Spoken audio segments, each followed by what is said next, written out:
call to order this regular meeting of the Scottsdale Unified School District. It is November 30th, 2021, and the time is 6 p.m. Please stand. Vice President Chanowski, will you lead us in the Pledge of Allegiance? I pledge allegiance to the flag of the United States of America and to the republic for which it stands, one nation under God, indivisible, with liberty and justice for all. We will have a roll call, starting from my far right. Zach Lindsay. Libby Hartwells. Jan Michael Greenberg. Julie Sanowski. Patty Beckman. All board members are present, and we do have a quorum. Do any board members have changes to the agenda? President Beckman, I would like to request that item 9T be pulled from consent. Okay. And I am also pulling special presentation item 6A, our Student Advisory Board, as they have a conflict and will be pushed to the December, the next meeting. Okay, do I have a motion to approve the agenda as amended? So moved. Do I have a second? Second. All in favor? Aye. Aye. Okay, we move to agenda item 3A. The public comment will be heard after the superintendent's comments. Please take note of our board-approved meeting norms as well. We now move to Dr. Menzel, agenda item 4, our student and staff recognitions and celebrations. Good evening, President Beckman, Vice President Sanowski, and members of the governing board. In anticipation of this evening's audience, we made a decision yesterday to postpone until a later time the appearance of the students and staff that we'd originally planned to celebrate this evening. There were large numbers in terms of state championship award winners in a number of areas, and we wanted to be sure that we had space in the room tonight for the people who wanted to be here. Nonetheless, I think it's still important to take a few minutes to share with you some of the many, many great things our students are accomplishing every day in our classrooms. These are achievements which we can all be proud of as we prepare our district's 22,000 students to become the next authors, engineers, artists, scientists, teachers, and community leaders. For 125 years, Scottsdale Unified School District has been recognized as an outstanding leader in Arizona public education. And that work continues to be at the heart of our vision, mission, and what we do every day. Part of that mission is to inspire our students to dream about their futures and to start thinking about that age-old question, what do I want to be when I grow up? The week before last, Tonalea K-8 students had the opportunity to meet community members representing more than 30 professions that they may consider joining at some point. From a Stanford-educated pediatrician, local gym owner and state trooper, to a Grammy Award-winning musician, flight attendant, and an engineer, Tonalea students listened closely and asked questions of their guest. With an ever-growing number of career possibilities, students need to understand as early as possible that no goal is beyond their reach, and also understand what it takes in order to achieve those goals.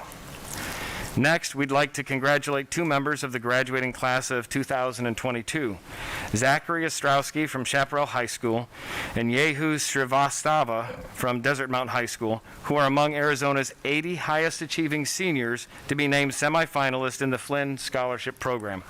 The Flynn Scholarship is probably Arizona's most prestigious, offering a no-cost honors college education at the state's public universities, as well as study abroad, and unparalleled mentorship opportunities in their fields of study. We wish Zachary and Yehu the best of luck as they take the next steps to become Flynn finalists next week. And lastly, we also want to tell you about the results of a wonderful community-minded effort that's just wrapping up at Cocopah Middle School. Headed up by the Student Council, Cocopah students have gathered more than 9,000 cans of food and non-perishable items this month to support the work of Scottsdale's Vista del Camino Food Bank with homeless families. On this Giving Tuesday, we want to commend the Cocopah student body, Principal Nick Noonan, and Student Council Advisor Sandy Flayton for this significant contribution to the betterment of our Scottsdale community. Thank you.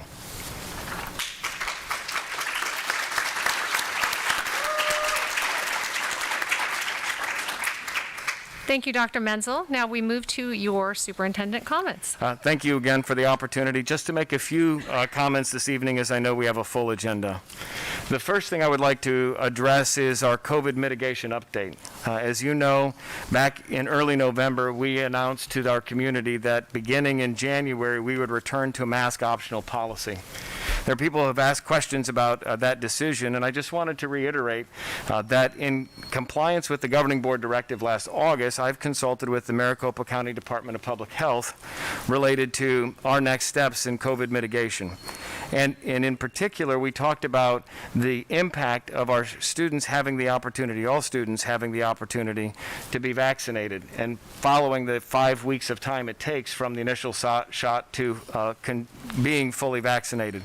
So to that end, when I discussed this with Dr. Sonnenschein, we talked about the next semester being an appropriate time to move from a mask requirement to mask optional. Now, what that still may entail, and we said it in the initial communication, is that the CDC, the Arizona Department of Health Services, and Maricopa Department of Public Health may still recommend universal mask wearing while indoors when community transmission remains higher a substantial level.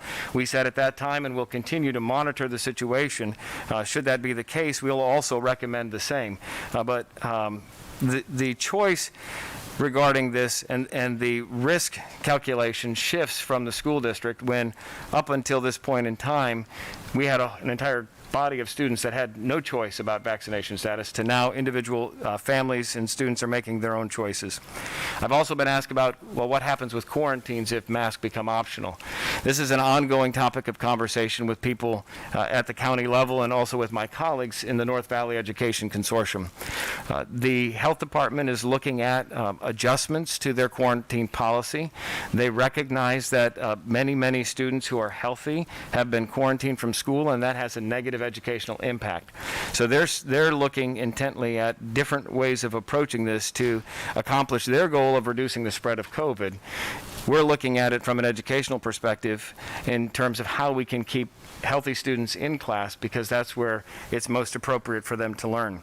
So we're working to balance that. We don't have an idea at what point the health department will announce its adjustments to quarantine practices, but over the next 3 weeks and even during the break, we'll be working with them and our colleagues to talk about what that might look like as we head into the next semester. Again, our goal is to ensure that we have healthy and safe learning environments and that we can keep our kids in school. Next, I'd like to talk about a first robotic competition that's coming up, and it's an opportunity for not only board members but also members of our community to see something that's truly fantastic. On December 4th, Mojave will host, and the Saguaro Sabercat Robotics team organized, the annual first LEGO League Regional Tournament.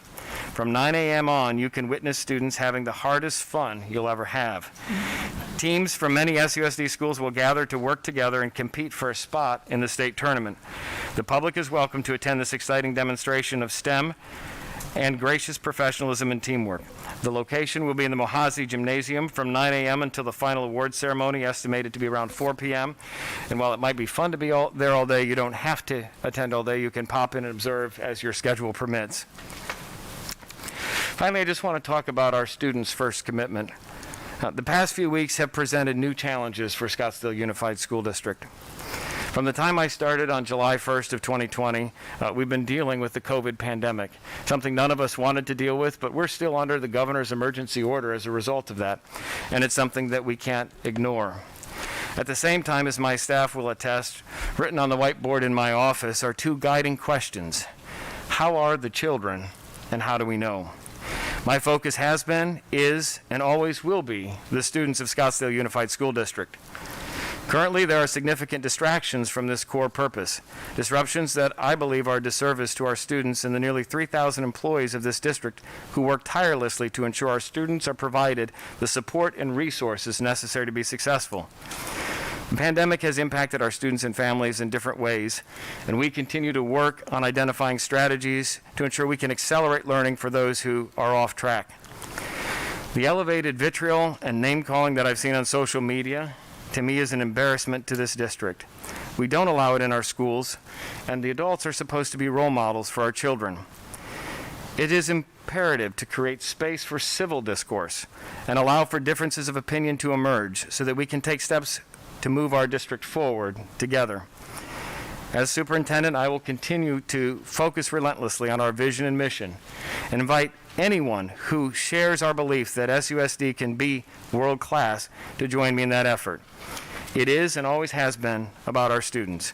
I want to again express my appreciation this evening to all of our Scottsdale Unified School District staff.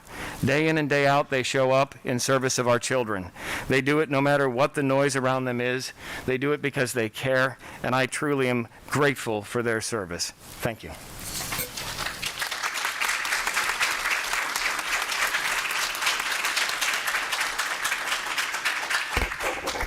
Thank you, Dr. Menzel. We move now to our public comments. Gladys, do I have all the cards that have been submitted in the order that they were submitted? We have 6 that we'll bring in at the end. Okay. Okay. This is a call for public comment for non-agenda items and consent and action agenda items. These may be brought to the governing board's attention under this section of the agenda. Action taken as a result of this kind of public comment will be limited to responding to any criticism made by those who have addressed the governing board, directing staff to look into the matter, or asking that the matter be put on a future agenda. No other discussion or legal action is allowed per ARS 38-431.01. Comments are limited to 2 minutes, 90 minutes in total. One person cannot give his or her time to another to increase the number of minutes the individual may speak. I know that there are a great many people here today that wish to speak. Please know that we have families watching, including minors. I ask that you keep this in mind when speaking, and please refrain from cursing or using any offensive language. I also understand that our emotions are high, and I don't want to shout over anyone, so if the room gets a bit disruptive, I might be taking 2-minute recesses just so things can settle down and we can continue. Thank you, and I appreciate your help. Okay, our first speaker will be Grace Stombrace.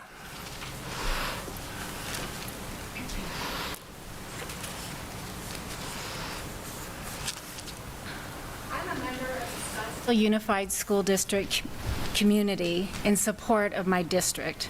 I'm a Saguaro High School graduate, and SUSD has educated 3 generations, 24 members of my family. My family is invested in this district. The families of 22,000 students choose SUSD for their children's education for the options our schools provide with diverse and excellent academics, as well as co-curricular programs. Every SUSD school has its own unique strength in community and culture, and parents know their children's schools and teachers. The families of 22,000 students are invested in SUSD. Politicians who are not invested in our schools have launched campaigns by attacking this district and by alleging the malaise of society on our public education system. Critical race theory, vaccine mandates, and indoctrinating curriculum are not in my school. And the parents of 22,000 students know that these are not in their schools either. These politicians do not want what is best for our children and families, as evidenced by the flyer that was distributed at their last rally on our school property. Their agenda is, number 1, get your children out of public schools. Number 2, crusade for biblical teaching with Judeo-Christian leaders. And number 3, defund public schools. This attack on our district and our school board is a smokescreen to promote what these politicians really want, and that is to make sure that the families of 22,000 students in SUSD will have no choice. Thank you. Jana Jackson. Jana Jackson. Good evening, and thank you very much for giving me the opportunity to speak. My name is Jana Jackson, and I am a resident in Scottsdale Unified School District. But I'm also something else that I usually hide. I was an aerospace education specialist for NASA in Washington, D.C. I received a 1,000 point of light from President Bush. I not only write curriculum, PPP, and task-based curriculum for the military, for the Navy, NAVC, as well as the Marines. I'm a teacher of 28 years. I've been in education for 28 years. I have taught in Italy, in Puerto Rico, and in every state in the United States, and also worked with the European Space Agency. I come to say this because I am an expert in one area that people are now talking about. It is critical race theory, the dangers. I was taught by Gloria Latson Billings, who was the person who actually coined the word in 1960. I didn't have her as a professor in 1960, but while working on my doctorate is actually in cultural diverse teaching, and I know where critical race theory is within the textbooks, within your classrooms. A lot of people talk about what is it, but very few people talk about where can I look for it. It's in the classrooms, but you can't change something if you don't know where it is. So I am just coming today, just and graciously giving honor to God to say, if you need my help, I am in this area. I am here for you. And I apologize for hiding and not coming out to you to say, I'm an expert in a field with a doctorate degree, with a doctoral research in my background, and also having a resume that is just a gift from God. So I come today to say, if you need my help, my name is Jana Jackson, and I am willing to give to my school district anything that I possibly can. Thank you for the opportunity. Thank you. Karen Warner.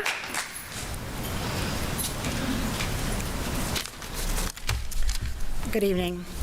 My name is Karen Warner, and I'm a proud, very proud Scottsdale Unified School District parent. And SUSD Governing Board, when are you going to start listening to your community? Our trust in you to make informed decisions about our district no longer exists. The school you represent belongs to the people of this district, said by Patty Beckman in 2018. This still applies today. When Jan Michael Greenberg condoned and colluded with his father in collecting personal information, including background checks, pictures, etc., on a significant number of parents and community members, he broke our trust. The board further broke our trust when they allow him to represent the district further. In order to move forward, Greenberg must own his actions, abstain from speaking or deliberating on any items or discussions, and his vote cannot count. And well, he should just resign. And let our district heal and move forward, because this district needs healing. The attention outside of this building today is because of Greenberg's actions. I emailed both Beckman and Libby 3 items to be put on the agenda. They were not. And I therefore call for the following items to be put on the agenda for the next board meeting. Greenberg to address the purchase of a home in Phoenix outside of the district, and did he sign a primary residence affidavit as part of his closing package? The resolution to demand Greenberg resign. 3, parents to be allowed on campus effective immediately with none of the COVID restrictions that are in place right now. They're ridiculous. This must happen in order to restore trust between parents, teachers, and community members, and for the healing process to begin. Thank you. Jesse Torres.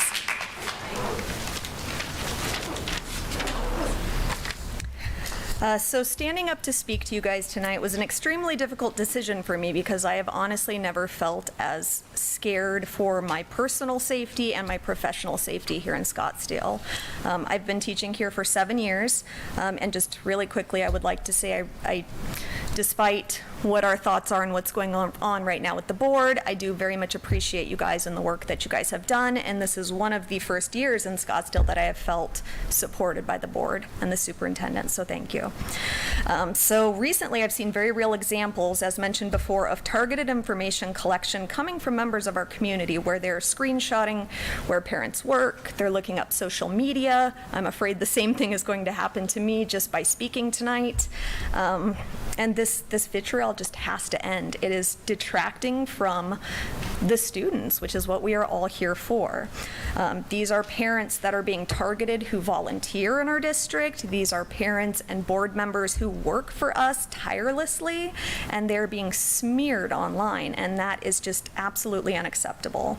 And furthermore, again, like people have said before, I believe that This is just another thing in the long line of grievances that aren't going to end, and we are just simply politicizing what's going on here in the district in order to, again, go towards that ultimate goal of defunding public education. I believe SUSD is a wonderful district. I believe we have excellent public schools. It's why I'm proud to teach here. It's why I would send my kids here when I have them one day. And I know that the parents who are unhappy do have the option and the funding here in the state of Arizona to find a school that works for them and that fits for them. And I truly believe that parents have that right, and they have to have that input in their children's education. So if, these things are what's making these parents unhappy, I just wish that it wasn't taken out in a way that's affecting the morale of my colleagues. It's affecting.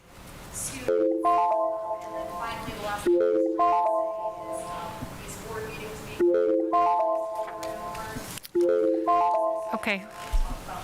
Thank you. Okay, thank you. Okay. Bert Teveld. Bert Teveld.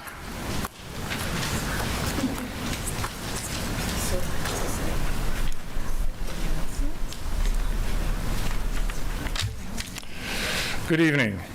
My name is Bert Tevelde. I am a professional educator and a national board certified teacher. I speak on personal title. I know I can speak without fear for retaliation. That is, from the district. Only a few years ago, that was different. I dared to challenge the board about their lack of critical questioning. HR was on my neck immediately with a fake complaint. My principal had my back. HR, like much of SUSD then, was unprofessional. Thanks to a band of community members, the dark years of incompetence, arrogance, and greed are over. The voices of professionals, classified, certified, and administrative, are once again recognized. This is a district where professionals will want to work. Important considering the raging teacher shortage. One of the many challenges we face: funding, depletion of funding through vouchers, class sizes, counselors, nurses, etc. Hearing many speakers over these past months, there was virtually nothing about these real challenges to the education of our children. Are they about learning or burning?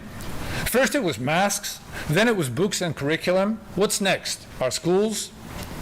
This loud mini minority is not about saving our schools, at least not the schools where over 90% of families send their children. Having choice, as we have in Arizona, is apparently not enough for them. The same players who almost wrecked our district are back. Same plan, turn public into profit. Chase critical professionals away. Fortunately, our supportive community is alert. Thank you. Here's what everyone can do.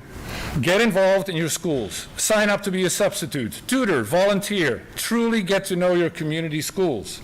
Become active and help Arizona move away from the bottom of education funding. That is the real emergency. And meanwhile, I will continue to speak up for my profession, for my community, and for my students. Thank you. Okay. Thank you. Okay. Jake Davis. Jake Davis.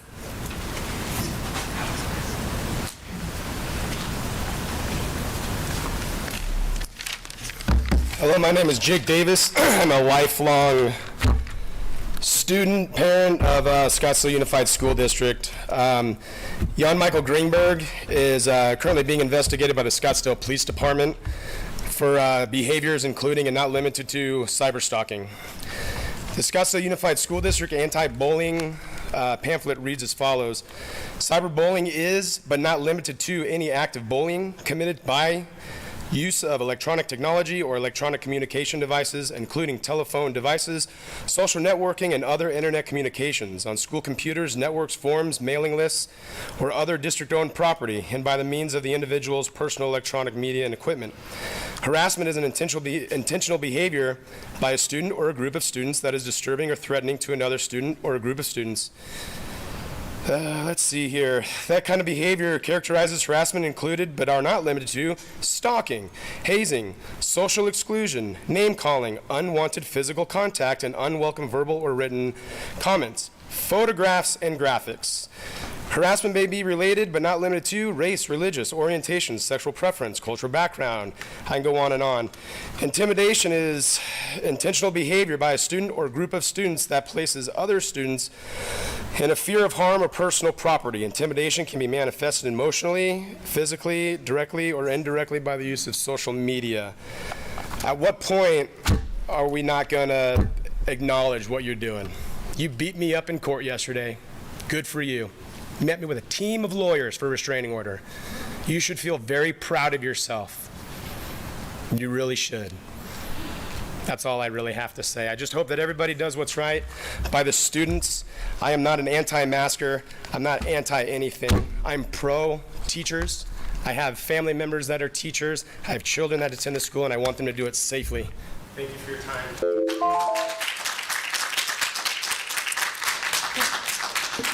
Shelley Gordon. Shelley Gordon.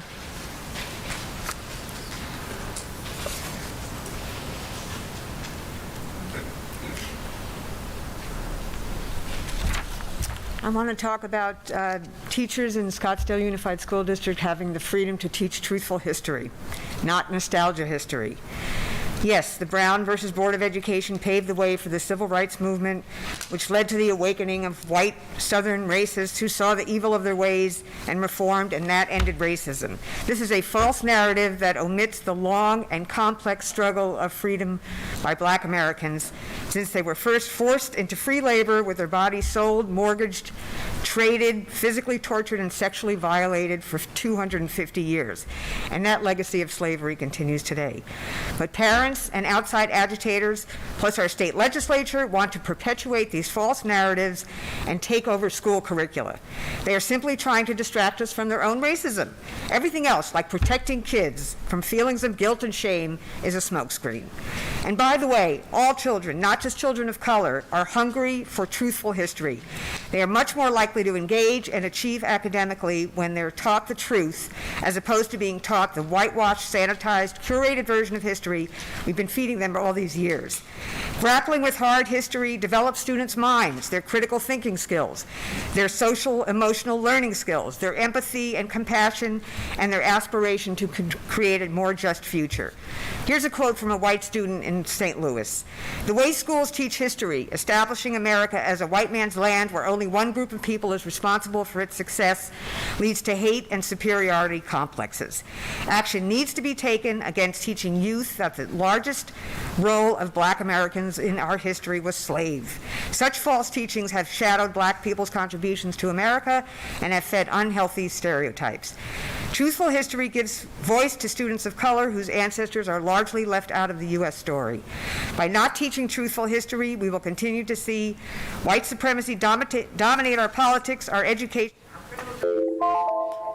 Okay. Thank you.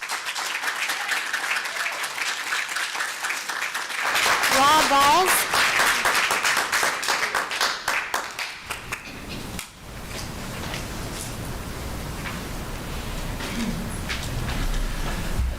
My name is Rob Valls. I'm a district parent, as well as a graduate of Arcadia High School.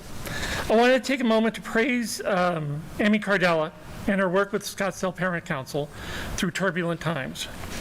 Emmy has worked diligently to engage with parents and rebuild committees that had previously been dormant. If you are a Scottsdale district parent and you want to work directly to solve the issues of the district, no better investment in your time can be had than to work with the SPC on one of their committees. I serve on the DEI and special education committees and want to thank Jill Lassen, Brad Duell, and Larissa Beckstead for their leadership on those committees. As a special ed parent, it is important for me that all special ed families are heard and included in the learning communities on every campus they exist. I'm still concerned that the issues of special education families are not being addressed directly and effectively, and I hope to see more involvement from you, Dr. Menzel, in the future. To all parents and guardians who are actively participating in their children's schools, thank you. Your work volunteering and donating to Scottsdale schools is important, and I know it's not been easy, and I know it's I know it's not been easy with many pointless attacks on our board, administration, staff, and teachers from a small group of concerned parents and outside agitators disrupting our children's education. The Scottsdale Unified School District exists for the education of every child in the district and for the benefit of every resident of the district, not just a small group of noisy, selfish parents. Thank you. Okay, Lisa Olson.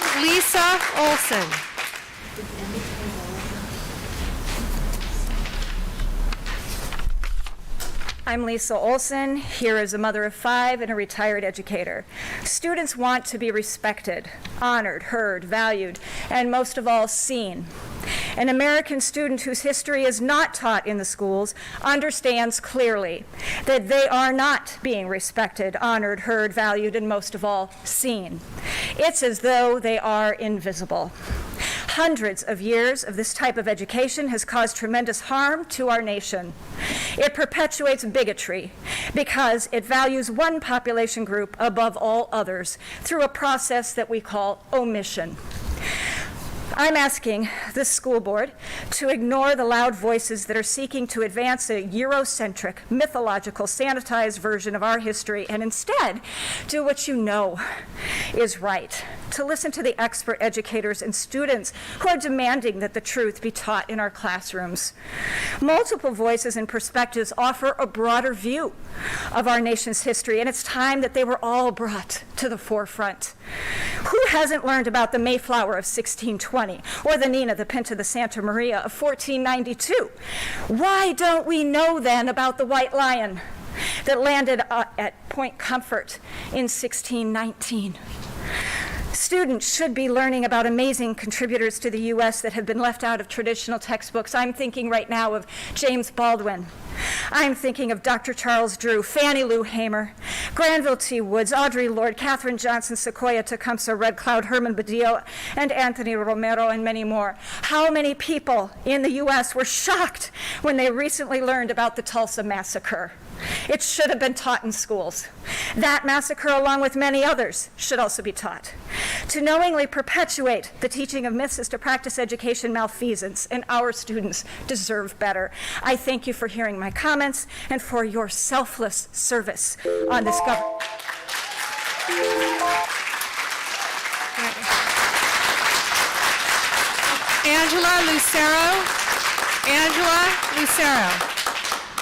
Angela Lucero.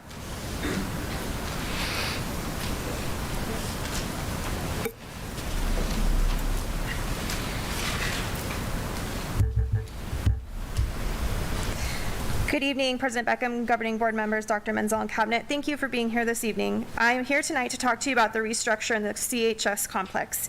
Here are some things that I would like you to consider. The Coronado complex is always in a constant state of change. We have had the most shuffle of teacher campuses, building, and restructure compared to any other complex in the district. How are we supposed to ever really get anything going when we are always changing? Also, the changes before this were not successful, so what makes this one any different? The K-8 model works so well with our complex and offers parents of multiple students a one-stop shop for building community over the long haul. It also works for drop-offs, pick-offs, and events. We have also seen great relationships built between our younger and older students, and it is truly something special. We have been able to do so many great projects on campus to establish this. We need to draw people in with programs and put money, time, and resources into making them last. Many students choose other schools in the district because of the drastic difference in programs offered and funds provided to them to succeed. I believe a conversation is needed on what will draw in, and let us establish those now before making these decisions. You can't promise things that are not in place. The restructure will not draw in people, and frankly, I fear that many parents will not want to move their students, leaving a half-capacity elementary school. My child attends a specialized program at Hohokam, and I am unclear whether he will have the option to stay at Hohokam or be forced back to Yavapai. There are many great areas surrounding this for staffing purposes, programs, and more, and my suggestion would be to turn the old Yavapai campus into a preschool and pre-K development, which will draw in community members and children of staff members and also help those students grow within our schools. Community education is not affordable in this area or is rarely offered. Last but not least, staff morale is declining with exhaustion and stress, and this is icing on the cake. Teachers don't like the unknown of all that is behind this. Moving a classroom is worse than moving a home. The Yavapai staff in particular will have only moved for 1 year before being asked to move again, and especially leaving a brand new campus. The merging of campuses is a big ordeal. Admins change, getting to know new staff members, and redefining. Please consider the many questions surrounding this. Thank you. Karen Treon. Karen Treon.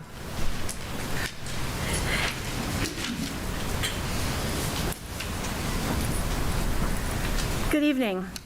As we get further into this pandemic, we are seeing more clearly how much our children are suffering, emotionally, socially, developmentally, and yes, academically. We are seeing more clearly how much our teachers are being crushed by the burdens this has placed squarely on their shoulders. It was hard before COVID, it is far worse now, and it is not sustainable.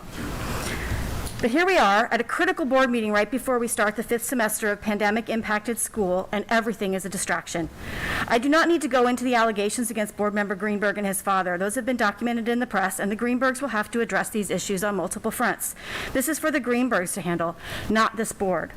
This board has done all it can do, and I am here to implore you to move on from distractions and focus on the work before you. The board appointed a new president, and I commend you for that. You have all had the opportunity to make personal statements regarding resignation. There's nothing else for you to do. You do not have the authority to remove Mr. Greenberg, I don't believe, from his board seat, and I don't believe any sort of resolution or request for him to do so would have any legal significance. Currently, board members are facing demands to address their involvement with the Drive, but as anyone who has ever edited a kid's paper or a college application essay knows, the creator of a Google document or Drive has the unilateral power to name anyone as an editor. It means nothing. I could create a Drive or document now and name this entire room as editors, and there's nothing you can do about it. Yet this is what the board is being forced to spend time on. It is a red herring. I hope you ignore the red herrings and get back to work focusing on the urgent and compelling needs of our students and teachers now. They are working hard every day, struggling under previously unimaginable circumstances, and they cannot wait for the help and support they need from you. Thank you.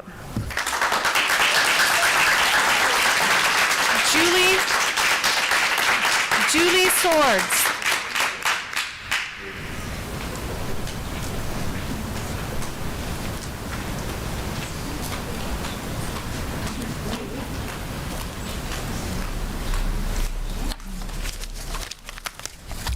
My name is Julie Swords. I'm a mother of 2. Both my kids are third-generation Arcadia Titans. On September 20th, my daughter was horribly and physically assaulted by another student during lunch. I received a video from one of my daughter's friends immediately after the assault because they were so appalled by the attack on my daughter while she was sitting at lunch with her friends. In the video, I saw my daughter thrown around like a rag doll. She was grabbed by her hair, thrown to the ground, and repeatedly kicked in the ribs, stomped on her head, kicked in the ribs again. Her attacker then got on top of my daughter, proceeded to punch her over and over again in her head. I need you to understand the full impact this incident had on my child. She was left with physical scars, her clothes ripped, half her hair pulled out, a cracked eardrum, and then the video went viral. Do you even understand, or can you even comprehend anyone doing this to your child? What would you do and how would you feel? When I asked the principal what he was going to do about this dangerous student, how was he going to protect my child, he simply kept referring to the code of conduct. When I looked up the code of conduct, this is what I found. Your mission statement: to ensure the Scottsdale Unified School District is a safe place to learn and work. Objectives: provide safe and healthy educational environment for our student population. Foster and promote a positive safety culture throughout the district.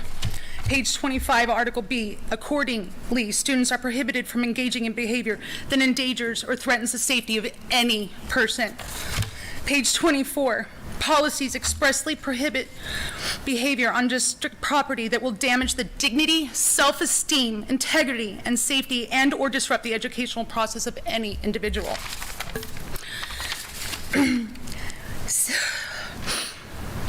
A week after the assault, my daughter returned to school and came face to face with the attacker. Seeing this person every day left her feeling defeated, fear for her own safety. She was always looking over her shoulder, scared to go to the bathroom because of what if her attacker comes in. She'd be cornered with no help. Where's the accountability? Point to the school and administrators. Enough is enough. The violence is not being handled, and it keeps escalating. Dismissing this as child neglect. All I want is somebody to step up for this violence. My daughter did not ever deserve this. Nobody does. And an individual of this magnitude, this violence, should be removed. And I don't know why she had to week after this assault happened. Thank you, Mrs. Schwartz. Mrs. Byrd?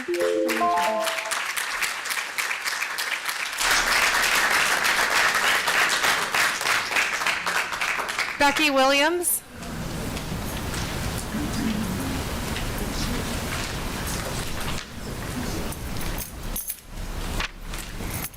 Good evening, Dr. Menzel, President Beckman, members of the governing board, Ms. Wagner. My name is Becky Williams, and I serve as the president of the Scottsdale Education Association. I'm also a parent of 2 students and a teacher myself in the district. I am not here tonight to talk about associations or rights or policies. I would like to talk about our SUSD, our amazing community, about our students and our educators. This year has been demanding for all of us. For educators, it's been a year filled with the greatest challenges we faced supporting our students both academically and emotionally. Every person from staff to parent to student has had a unique experience navigating the changes that the pandemic has brought to our lives. Perspectives created by differing experiences have created varying paths. For some, the path has meant reacting to the perception of losing rights. For others, it has meant taking steps to minimize health risks and maximize safety. For all, it has meant seeking what we believe is best for our children. On the part of professionals in education, our path remains the same as it has always been: the creation of safe and nurturing spaces for our students to grow, to learn, and realize the futures they dream for themselves. We have always been here fighting for our students. When legislatures have cut funding, when class sizes have increased, when pay cuts have been instituted, when specials, electives, and essential programs have been minimized, when voices have been silenced. We've stayed the path and continued the work of supporting our students. We know their path leads to the success of our district, our community, and our public schools. So to you, the board, I ask you to keep your eyes on the prize. Do not let the distractions of rallies or tweets cause us to lose sight of what we are all in this fight for: taking inclusive action to ensure SUSD is the district that all of our students deserve so that they can realize their fullest potential. Thank you. Ann Myers. Ann Myers. Good evening, board members and Superintendent Menzel. My name is Ann Myers. I live in Scottsdale, and my grandchildren happily attend Kiva. When I was in school many years ago, the Soviet Union was our rival and Cold War enemy. As school children, we were told that Russia erased the evils of Stalin and Lenin and taught their students only Russian accomplishments. That's called revisionist history. It's dishonest at best. The rage swirling around critical race theory is an example of modern revisionist history. CRT is never taught K-12. It's part of advanced legal studies. But never mind if you don't understand it. If it symbolizes teaching racial history, then why would we not want our students to have a factual, complete history of our country? When we listen to agitators whose sole purpose is to enrage and disrupt, we do not serve our children and their need for truth and understanding. SUSD is among the best school districts in the country because of the quality of its educators and staff. We cannot handcuff them with cameras or bans or censorship. We cannot force them to teach an authoritarian revision of history. The mission of a school should be to teach our students so that they have an honest and factual background of understanding and appreciation of our country, our world, and each other. Please continue doing your excellent job of educating. Jill Lassen. Jill Lassen. Jill Lassen.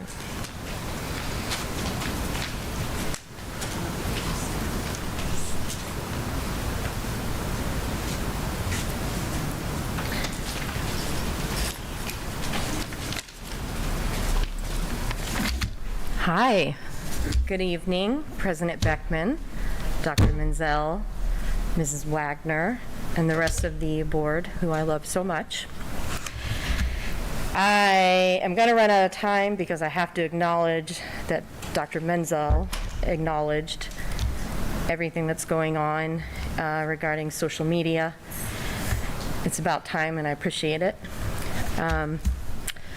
So as a person who has devoted much of the last 10 years to equity issues, I would be remiss to not point out that the rest of this board have been silent regarding the dangerous rhetoric, bullying, harassing behavior, and hate speech that many in our community have experienced, including parents, teachers, and even one of your very own. Those we elected to serve our interests, the governing board members, have done little to curb them, along with senior administration. Despite death threats, despite having countless people stand and speak as I'm doing now, this group has been allowed to lie and disparage our schools, our staff, and parents like me. It seems that you, our leaders, have failed to lead. Silence equals complicity, and your silence is deafening. All of you know what has been said, and thanks to their own members passing the information to themselves and the press, the entire world now knows. Many of their comments have been anti-Semitic, anti-Catholic. Some have depicted threats, violence, homophobic, transphobic, and overwhelmingly racist or even Islamophobic. And then there are those that simply degrade and demean our teachers. These social media comments should alarm all of us. This kind of rhetoric is dangerous to the civility of our community, and our children are watching. They are absorbing all of this directly or indirectly. Failed to speak. What will it take for all of you as a whole? What role behind education to speak? For too long, you Okay. when injustices were apparent. Please finish up. Thank you. Okay, thank you, Ms. Lassen. Okay. Karen Gifford.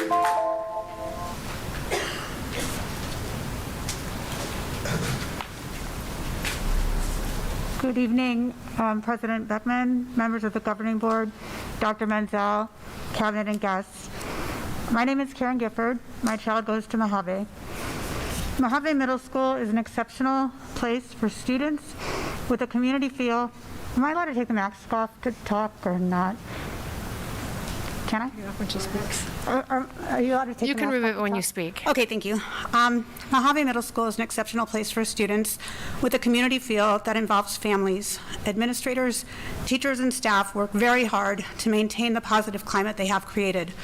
I know this because in addition to being an SUSD parent, my work, I specialize in school climate and culture. Wonderful schools are spread across our district, and this doesn't happen without district support. Is SUSD perfect? No, but it's a great district that needs strong family partnerships to maintain and take us to the next level. We will continually improve only if we work together. I encourage all of you who are dissatisfied to join parent groups, whether that be at your school, getting involved volunteering, or through Scottsdale Parent Council, which was mentioned earlier. Scottsdale Parents Council is one organization dedicated to the success of all SUSD students. Parents and community members can join to have a voice. SPC works collaboratively with, but is autonomous from the district. Can the district improve? For certain, but change can only come by families working with the district rather than against it. I also ask district leadership and the board to do whatever they can to build positive, proactive relationships with families. Family-school partnerships are possible, and they improve student achievement and well-being. Thank you. Erica McConnell. Erica McConnell.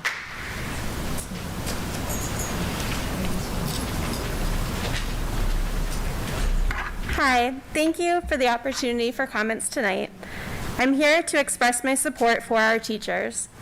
Thank you to our public school educators who work tirelessly to provide a safe learning environment for our students.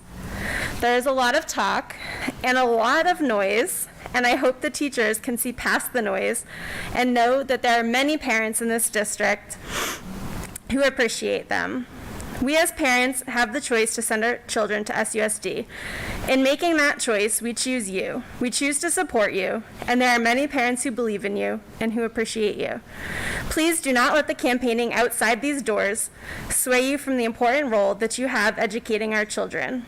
I hope the adults that are choosing to bully and name call will reevaluate their choices. I hope they see the more important task we have of coming together to provide the best for all our students. Be an example to our children that we can disagree on what the best is, but work together so that our schools are successful. Thank you. Rose Smith, Rose Smith, Rose Smith.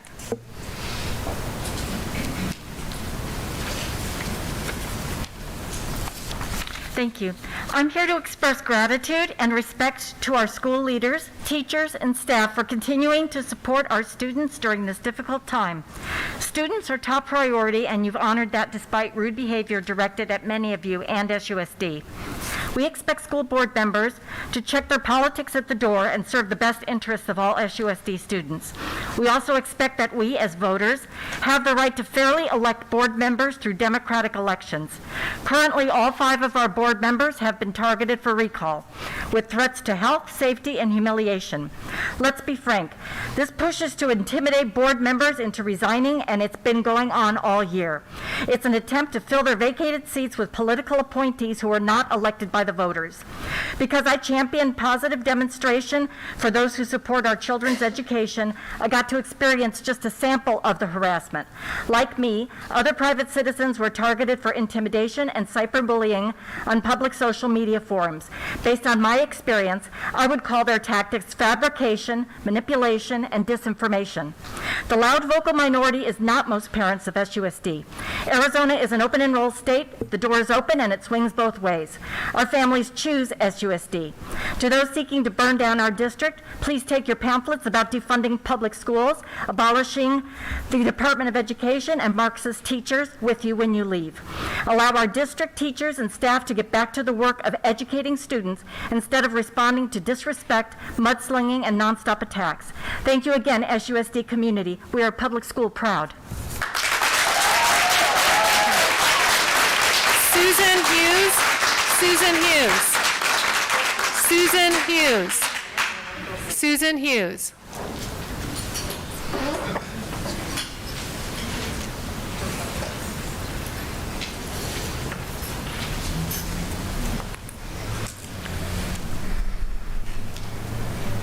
Good evening, school board members, Dr. Menzel. I'm Dr. Susan Hughes. I'm a parent of SUSD students, and I actually live in Scottsdale. I want to thank you and all of our educators and staff for being here for our students. I see you, and I appreciate you. SUSD is a school district of choice. People enroll their students here. Unfortunately, these are sometimes the same people that spew vitriol at our educators, board, and community members. My children love their teachers and are watching. Your students, your children love their teachers and are watching. What does it say to them and to community members when hate groups are invited to our school board meetings? What does it say to our children and community members when people with political motives send robotexts and lie-filled pamphlets to our citizens?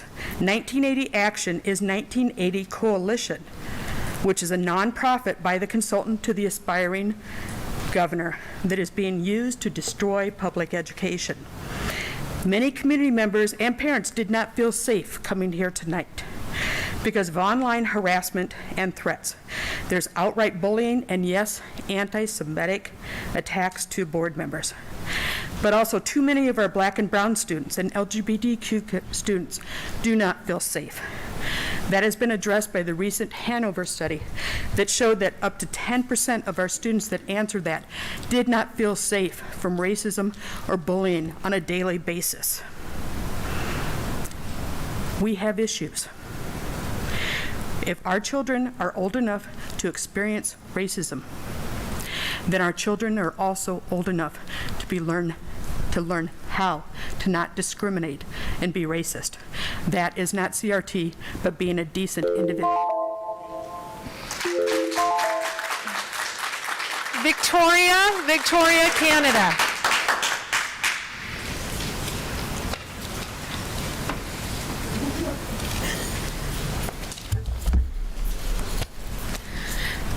Thank you, board members and Dr. Menzel. I am a proud and active SUSD parent. I chose SUSD. My children have benefited greatly from their education at Scottsdale Unified. I'm here to support our students, teachers, and staff. They are exhausted by this vitriol. The noise is a distraction. The rhetoric is a distraction. It does not help our students and teachers. The anger that seems to be ever present and that is directed at our learning communities does not help our students, and it also directly impacts my own students at home. Our students care that their teachers and staff that show up for them on a daily basis are taken care of. Our children are watching. That is a common theme that's been said. Our children are watching how we interact, how we manage conflict resolution, how we care for our exceptional educational professionals. They're watching us. Please don't give in to the distractions. We need to continue to focus on ensuring that all individual learners reach their full potential. I believe that we can. I'm a proud SUSD parent, and again, I will keep choosing SUSD. Thank you. Kira Wacker. Good evening. I'm a Scottsdale resident. I was a student here at Coronado, and I'm also a parent of a special education student within the district.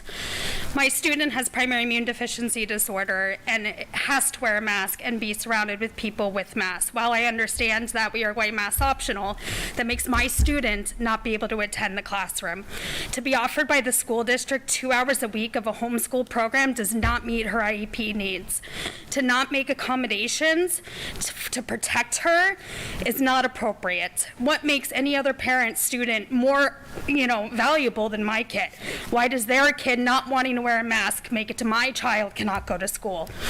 I've asked the district, I went to the district to make accommodations. I was given some accommodations, gratefully, but they're not enough. And to now go back to mask optional means I have to withdraw my student and find other educational means.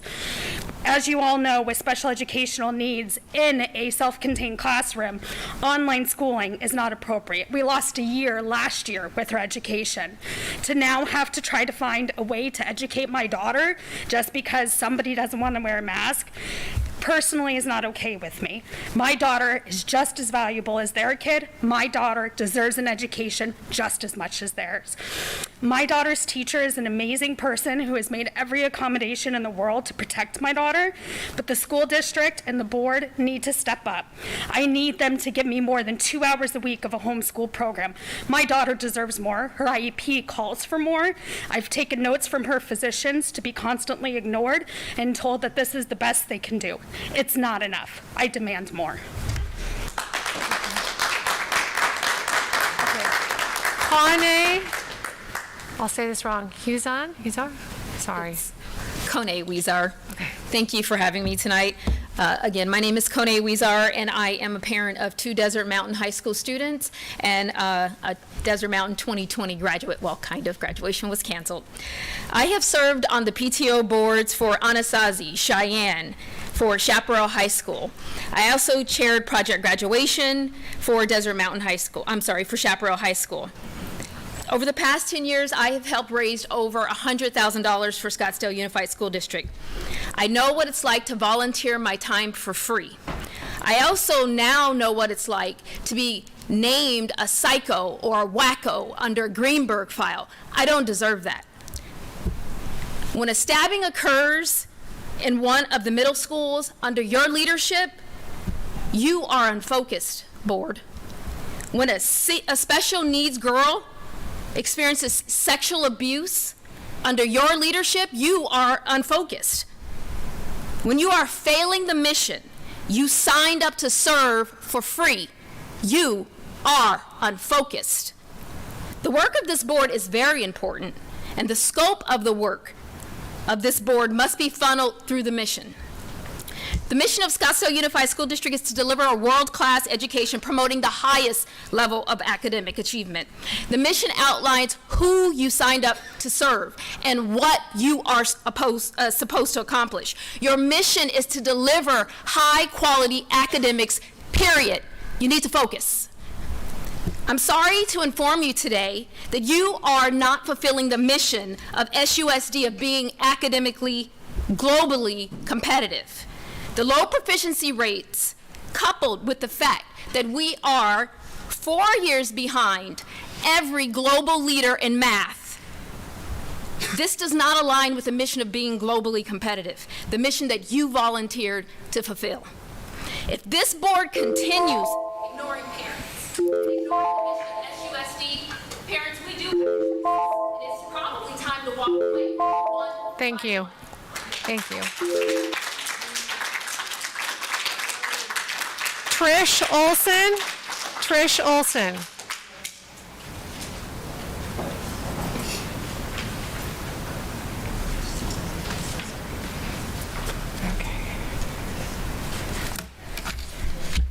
Okay.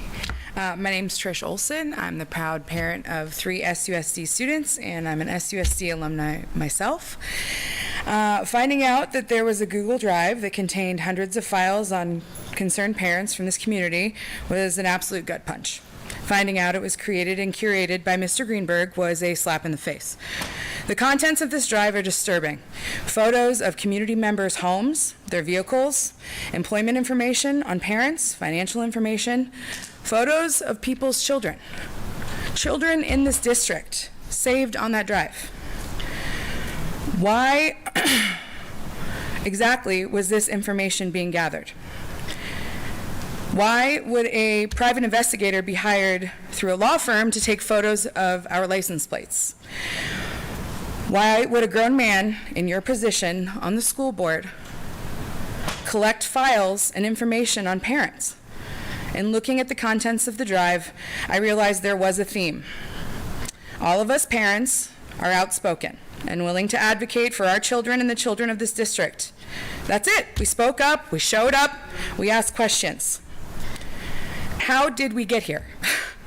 Because contrary to popular belief, I am part of a parent group that has chosen SUSD. We have chosen public school. We've chosen this district because we love this district. We support teachers and leaders and administration. But I've struggled to put into words how disappointing this situation is for all of us. It's obviously not the type of attention that any SUSD stakeholder would celebrate. It's so disappointing, it's so distracting, it's embarrassing for SUSD. And as a community, we have to be able to move forward from this debacle. We have to start to rebuild. It's the only way to start to regain the trust of parents of SUSD. The fact of the matter is the Google Drive exists, regardless of what Mr. Greenberg has told the press. He sent an email from his SUSD email address to a parent in this district. Please hurry, wrap it up. Thank you. Please allow for us to move forward and get back to focusing on the children of this district. We're already catching up due to the disruption caused, and we don't need another distraction. Thank you. Students in this district, as we stated previously. Thank you, Ms. Olson. Okay, Patricia Pellet. Patricia Pellet. Patricia Pellet.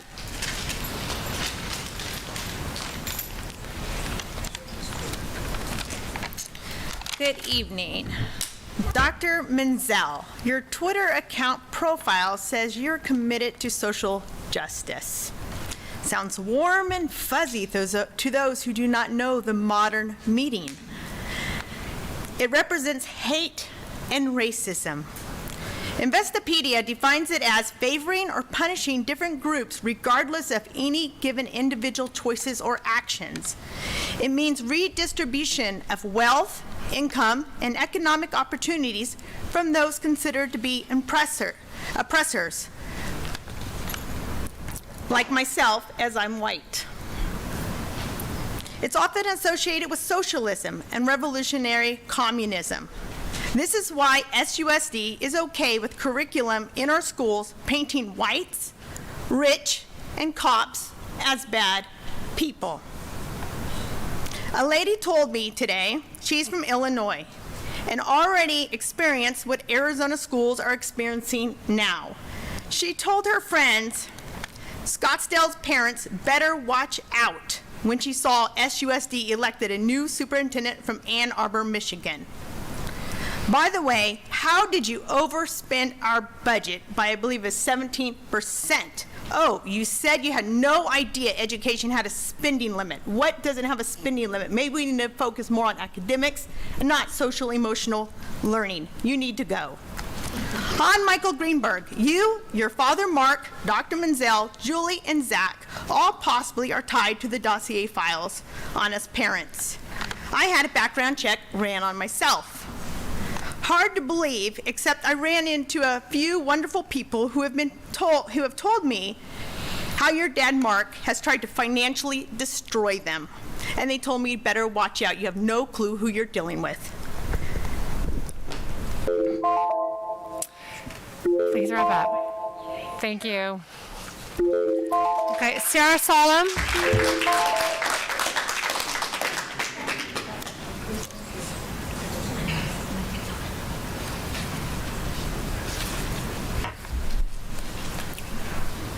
Good evening, President Beckman, Dr. Menzel, and the board. My name is Sarah Solom, and I am an SUSD parent of 2 and also a 4-year-old that is possibly an SUSD student in the future. My family, my kids, are 3rd generation SUSD students. That's decades of SUSD support. Family members have been teachers and staff in 3 of our learning communities. I serve on district committees, I serve in our PTO, I volunteer at our schools, I donate my time, we donate to our schools and organizations that help fund SUSD. I am an involved parent. I love to be. We chose SUSD because we support public schools.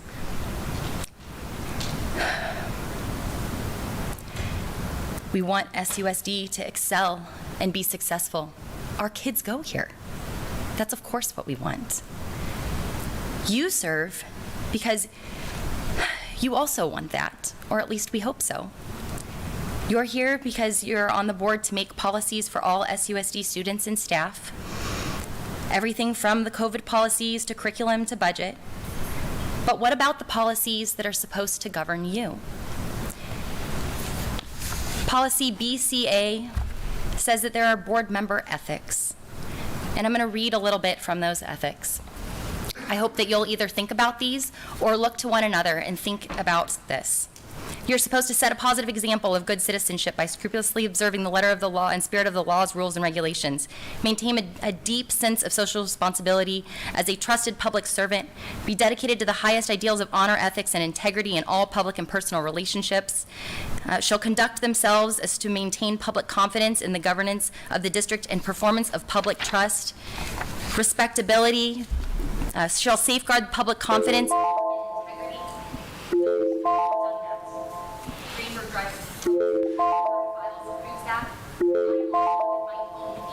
Please wrap it up.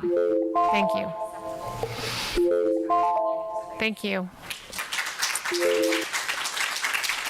Carrie Blaker. Carrie Blaker. Carrie Blaker. Yeah. Only one can speak though, right?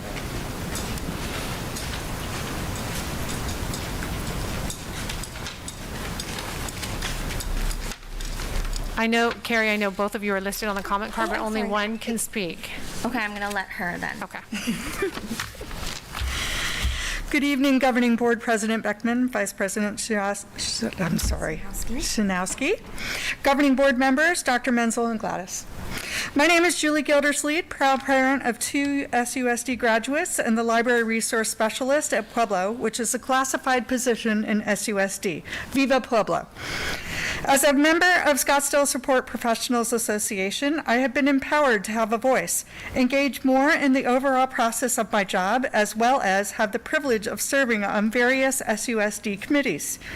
I currently serve on the following district committees: Meet and Confer, IT, and Pueblo's rebuild. I do not mention this to boast. However, I do want you to know I work with many leaders within SUSD, which brings you to why I'm here today. One leader that I would like to acknowledge and thank is Michelle Watt, Chief Systems Officer.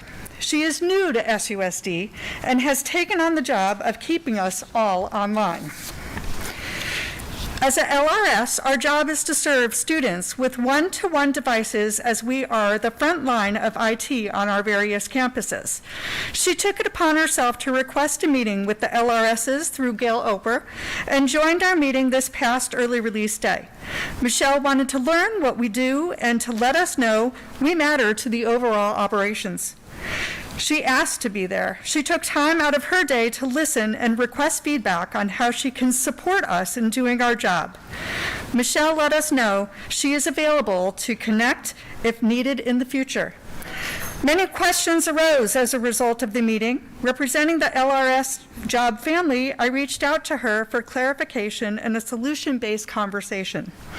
The LRSs have felt left out of the loop regarding projects and any changes that were made regarding IT. She and I agreed that a regular IT meeting with us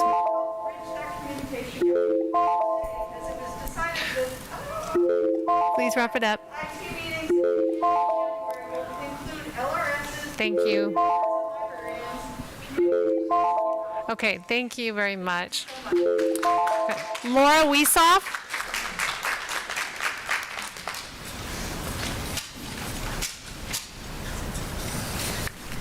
Governing Board and Dr. Menzel, thank you for letting me speak tonight.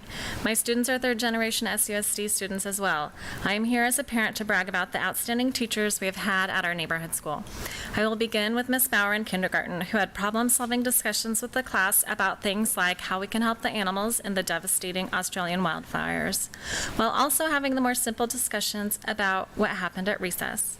Of course, along with teaching, reading, and writing. And Miss Sun, who beautifully engages her Mandarin students with music. When our schools first went to online learning during the pandemic, she taught herself the guitar and played for our kindergarten students and parents online. What a teachable moment of continuing to grow during such a difficult time for us all. In first grade, Miss Jo and Mrs. Caramucci, who are also incredibly caring and reliable teachers, did not miss one beat with online and in-person learning.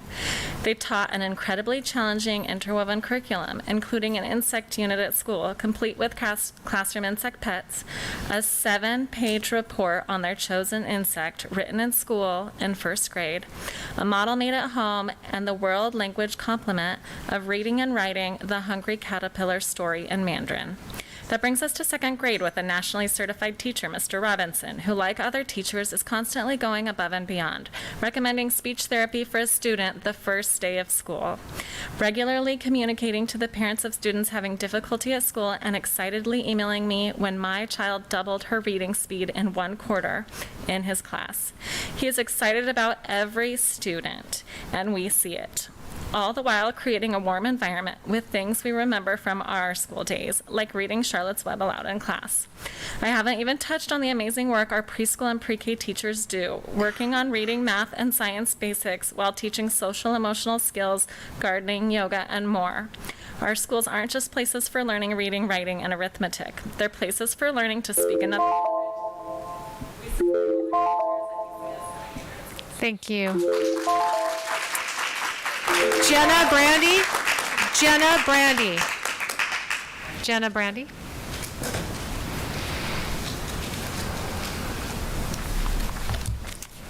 All right.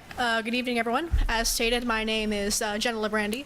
Unlike most people who will be speaking here, I'm not actually a parent. I am a student, and I am a member of the Peoria Unified School District. Anyways, I have a very important question for everybody on this board. If you live in this country, you should be able to answer it. Here goes. What fundamental values make America, America? Well, if you're having trouble answering, here's a few examples.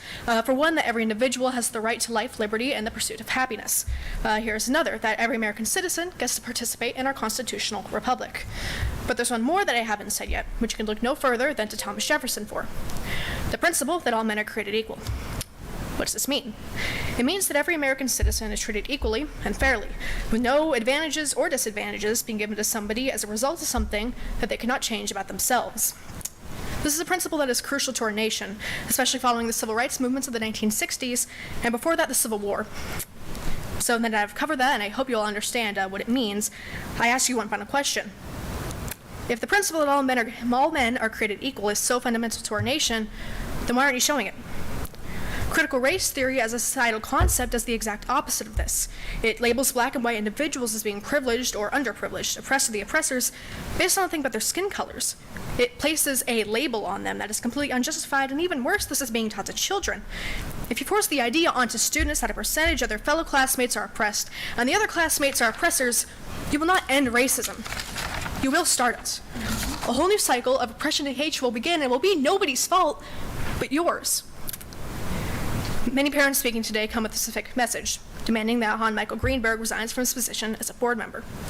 But I come here with a different message. Whether or not Mr. Greenberg resigns, until you all decide to truly cooperate with these parents, your taxpayers, and the people whom you serve, we have no plan to putting an end to our attendance at these meetings. We will be here at the next one, the one after that, and the one after that.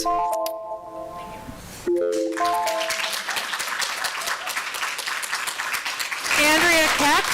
Andrea Keck. Andrea Keck.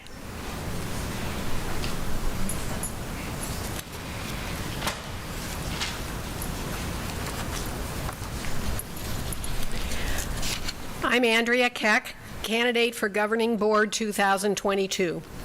I'm going to speak to something that is on the agenda tonight, the superintendent's goals and pay plan. The proposed document sets out 5 outcomes to be achieved by Dr. Menzel. Only 2 of the 5 have to do with academic achievement. Both of them are to develop plans to improve academic achievement. Not to actually improve academic performance, but just to develop plans to do so. Frankly, I was shocked. Dr. Menzel has been on the job for 16 months and now needs another 7 months, nearly 2 years in total, to develop plans to improve academics. When will we start holding him accountable for actually achieving academic improvement? Most shocking to me was that there are no specific measurable targets required to be achieved. Pay goal number 1 says demonstrate academic growth in 3rd grade reading and 8th grade math. Goal 2 says demonstrate improvement in ACT results. Nowhere does it say how much growth or improvement is expected. If ACT scores improve from the current dismal level of 43 to 44%, does that earn Dr. Menzel a pay bonus? I hope not. What are our tangible expectations for his performance? The plan also does not specify what percentage of Dr. Menzel's pay is tied to the accomplishment of each specific goal. Does this reflect the board's priorities? Are all of his goals weighted equally, or are some more important than others? I urge the board to do 2 things this evening. 1, include specific, aggressive, measurable academic targets expected to be achieved by Dr. Menzel. 2, specify what percentage of his pay is tied to each outcome. Please wrap it up. That should be true. Thank you. Thank you. Tracy Davis. Tracy Davis. Tracy Davis? Oh.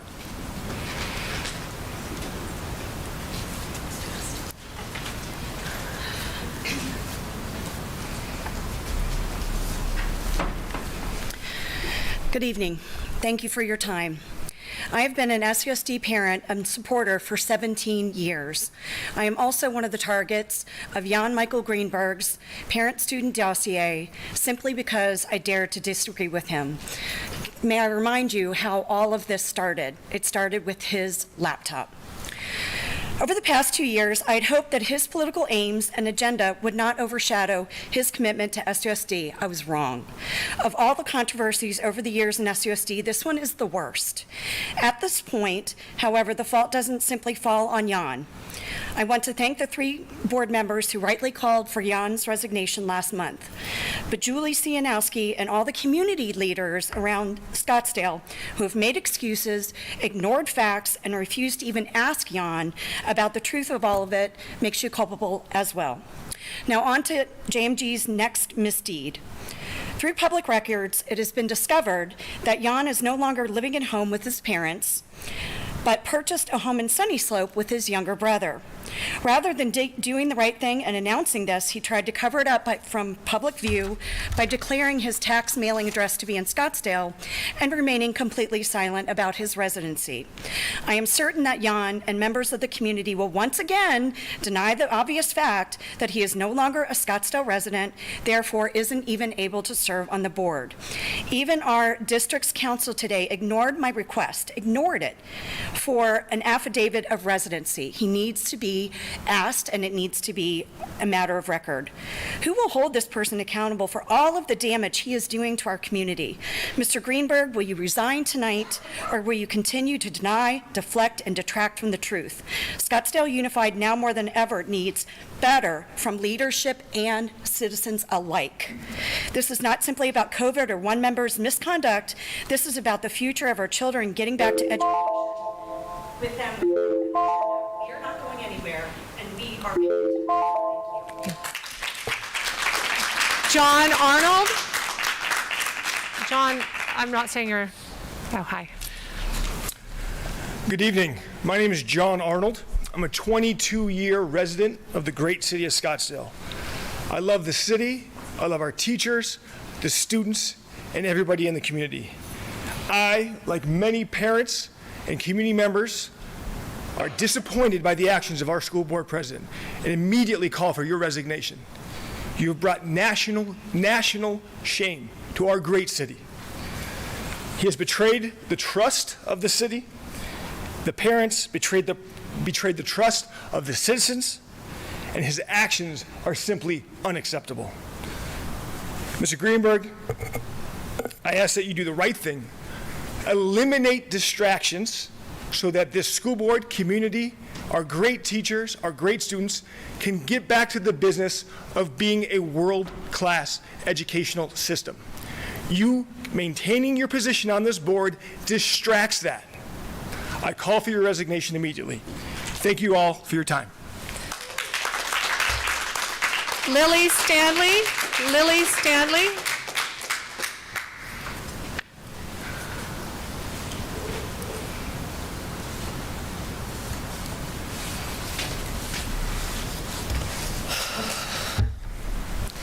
Hello, I am Lily Stanley, a born and raised Venetian and a graduate of an Arizona public high school and the oldest of a 15-year-old sister.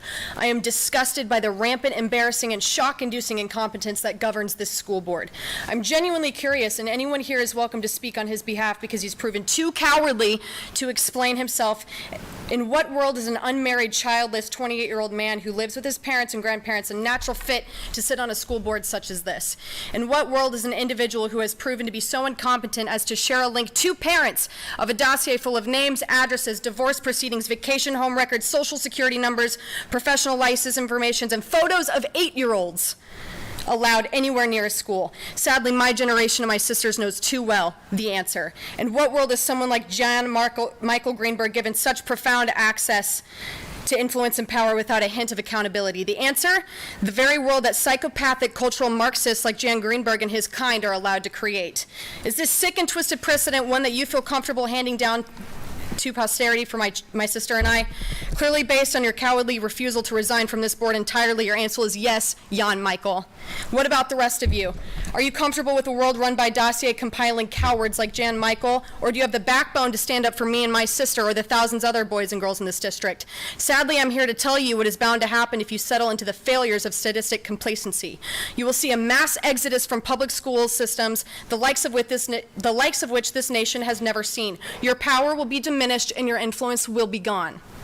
So if you sitting here don't decide right here and now to publicly call on your colleague to leave this room, vacate the proximity of children within 100 yards, and seek desperately needed mental help, then I'm not sure how you can even sleep at night. But frankly, as for me, I'm having a hard time finding a reason to care. I'm not sure such cowards are even worthy of such comfort.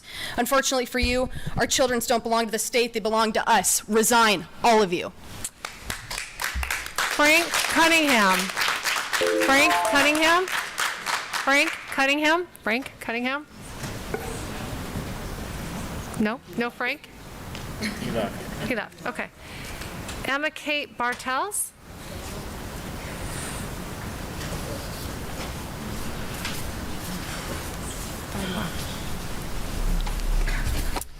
Hello, my name is Emma Kate Bartles. I recently moved from Washington State and am a current freshman at GCU.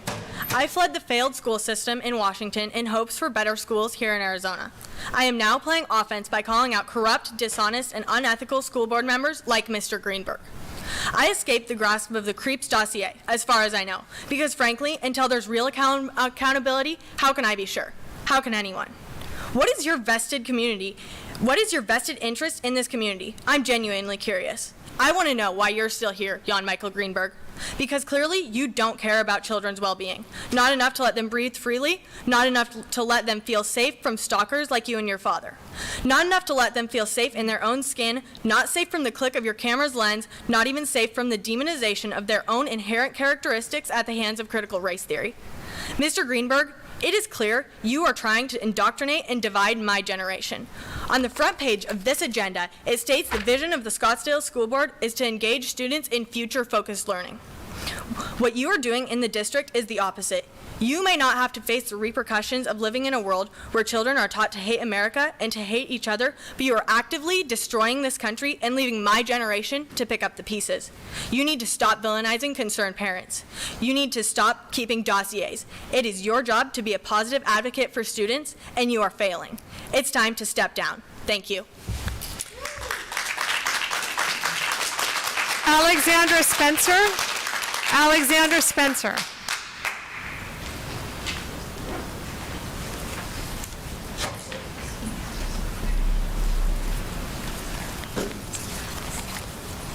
Sorry, it's stuck.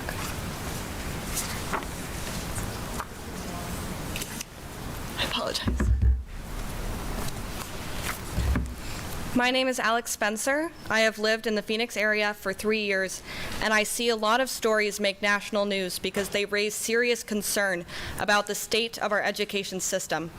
Most of these stories are not taking place so close to home, but unfortunately, the Scottsdale School Board District and Jan Michael Greenberg have changed that.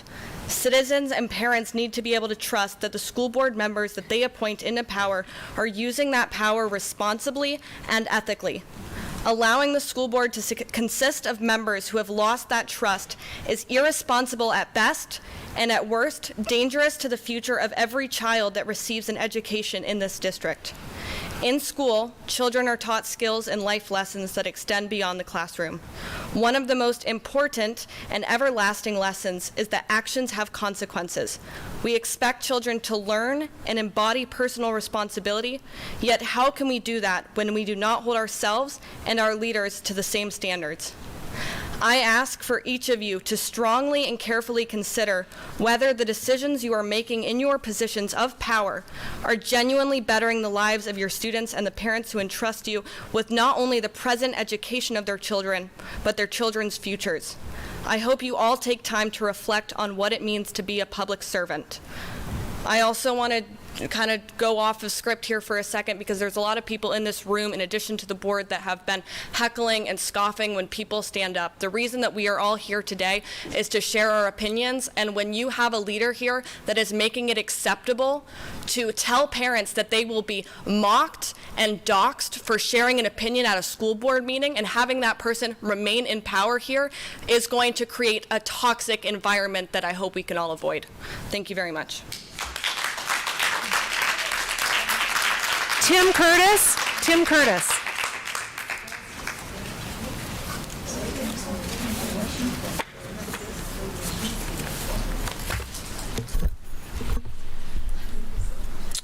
Good evening. Yeah, my name is Tim Curtis, and And I'd really like to thank you for public service.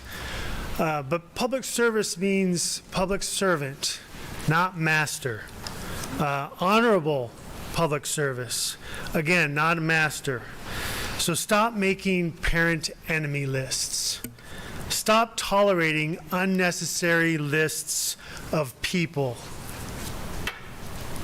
Stop ticking people off. And regarding, the mandates, it seems like in January we'll start letting the parents decide on masks, and it's probably about time. But I trust you will not exchange old mandates for any new mandates. And I trust that you will not create new family lists, a no-vax list, a one-shot list, a two-shot list, a two-shot but waning list, a two-shot with a booster list. There's so many lists that you guys can create, and obviously it's causing problems. So I trust that you will let families with their doctors decide on these things at this point. Be servant leaders, please. Leadership isn't enemy lists or mandates or dividing. Education is about options, critical thinking, and free thinking. So stop choosing sides and stop these distractions. Thank you. Crystal Nuttall. Crystal Nuttall.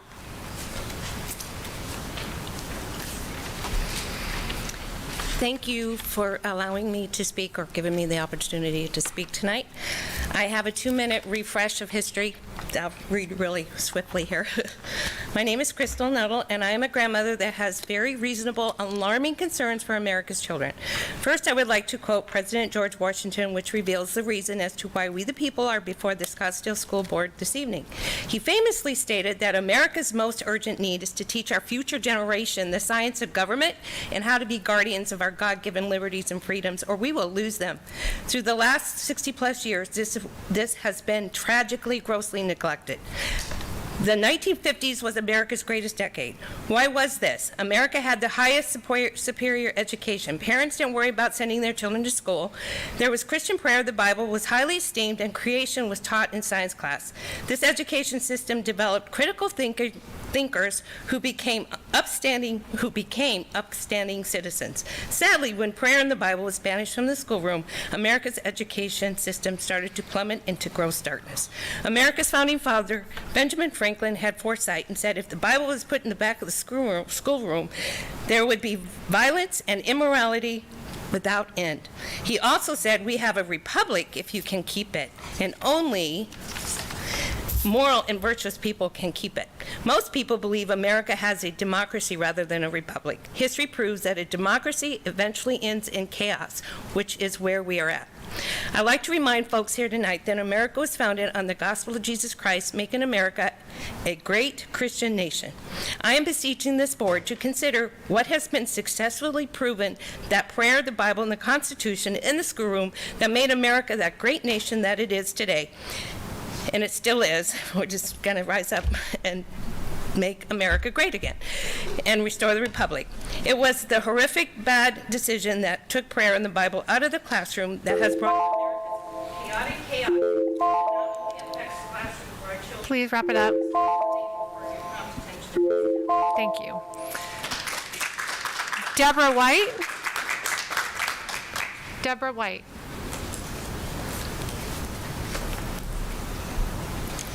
Hello to the board members and Dr. Menzel. My name's Deborah White. I'm a physician in Scottsdale, and I'm a product of the public schools. I choose to put my child in public school, like everyone else here. And I thought it'd be nice to counter some of the negative voices. I'm sure you guys know that you have a huge amount of support, and the negative voices often tend to be the loudest. It's so difficult to see where we keep voting for more funds and more support, and somehow the state just keeps stealing it out from under you. And yet, everyone continues trying to do their best to do a good job for the students and for the community. I think this is quite an unpaid gig guys have got. Like, what a nice public flogging you get to put up with. But I think the teachers have enough to deal with funding, to deal with all these different ideas, and we need to not have censorship, but we have to be respectful of parents' views too, but understand that we're here to educate the community for the community and not just for themselves. So I just want to say thank you and give you my support. Thanks. Thank you. Okay, that ends our public comments. Do any board members have a comment? Board Member Shanowski? Yes, I do. Thank you for asking, President Beckman. And I would like to note that our current governing board president is Patty Beckman. We as a board voted on her to be the president, so I'm correcting the statements that were made that we have a different governing board president at this time. I'd also like to comment on a statement that was made that 3 of the 4 governing board members chose to ask for the resignation of Jan Michael Greenberg at the last meeting that we had. Without opening another can of worms here, I'd like to just clarify that that was not a vote. It was on the agenda for the potential of doing that, but us voting on it is not the way to change an elected official's placement. So I just want to clarify that we as a governing board do not have the ability to oust a colleague. Just to clarify that. Thank you for the moment to clarify that. Any other board members? Okay, we will move on to our information and discussion items. The first one is 8A, the Coronado Learning Community Proposed Restructure Plan. Dr. Menzel? Thank you, President Beckman. I'd like to invite to the podium Dr. Ibi Hagigat and the team that she's going to have present the conversations that have taken place over the course of the last year related to the Coronado Learning Community, and she has a team with her that will also be prepared to answer questions. Dr. Hagigat.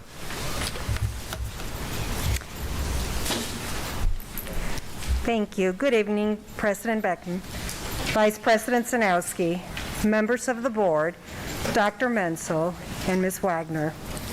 Today, I have the great privilege to address a key area to ensure a vibrant and viable future for the Coronado learning community.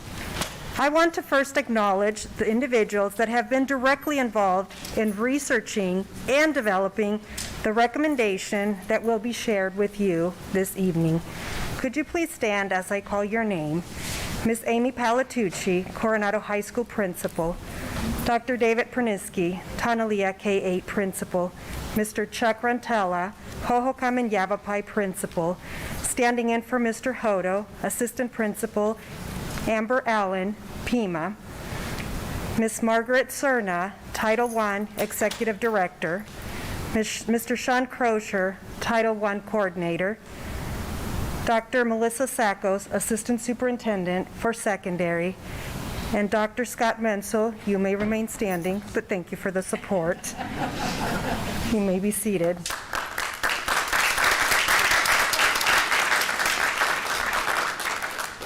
One of our objectives is to build a strong pre-K-12 trajectory to ensure the future of the Coronado learning community. Our purpose today is to present a plan which allows for a smooth flow from the elementary to the high school. The lack of current program capacity to enroll additional students in grades 6-8 is limiting enrollment for Tanalea in the middle grades, as well as the number of incoming 9th grade students at Coronado High School from its natural feeder pattern. Restructuring the Coronado learning community to include a standalone middle school is a critical element to meeting this objective. 4 additional objectives also include attract and retain a diverse student population through a rigorous academic program and social emotional support.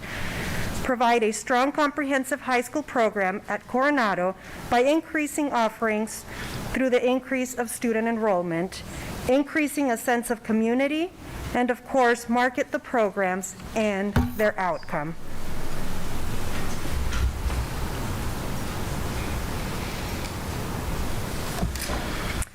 The lack of current program capacity is being addressed by the restructure plan displayed in this roadmap. Why is this doing to me? There we go.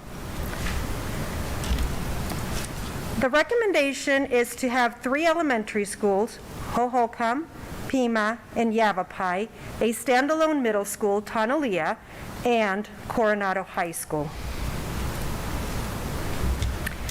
Parents, staff, and community feedback has been key throughout this process. In the spring of 2021, the Coronado Learning Community principals and district leadership asked the community through town hall meetings and thought exchange about the ideas regarding how to better address the needs of their students. Having a dedicated standalone middle school was a recurring theme. Once a recommendation was developed, based on need, research, and stakeholder input, the Coronado Learning Community staff and family received the proposed recommendation along with how students would be impacted by the possible change.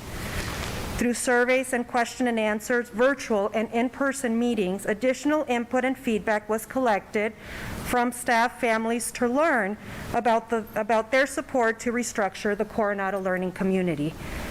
The survey results revealed the following. 78 staff responses were submitted. Out of those, 82% of the staff that submitted the survey are in support of the restructuring. 297 parents' responses were submitted, and 58 of the parents that responded to the survey are in support of restructuring.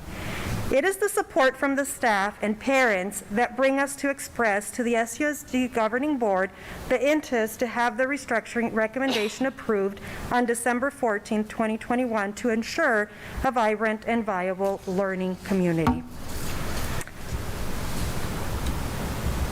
In anticipation of the restructuring plan being approved, the following factors are important to consider. Student enrollment, the goal is to capture the majority of the students that are currently enrolled at Hohokam and Yavapai, Pima, and Tonalea K-5. In addition, efforts will be made through marketing to target families in the respective attending areas and families new to our district wanting to be a part of the SUSD family.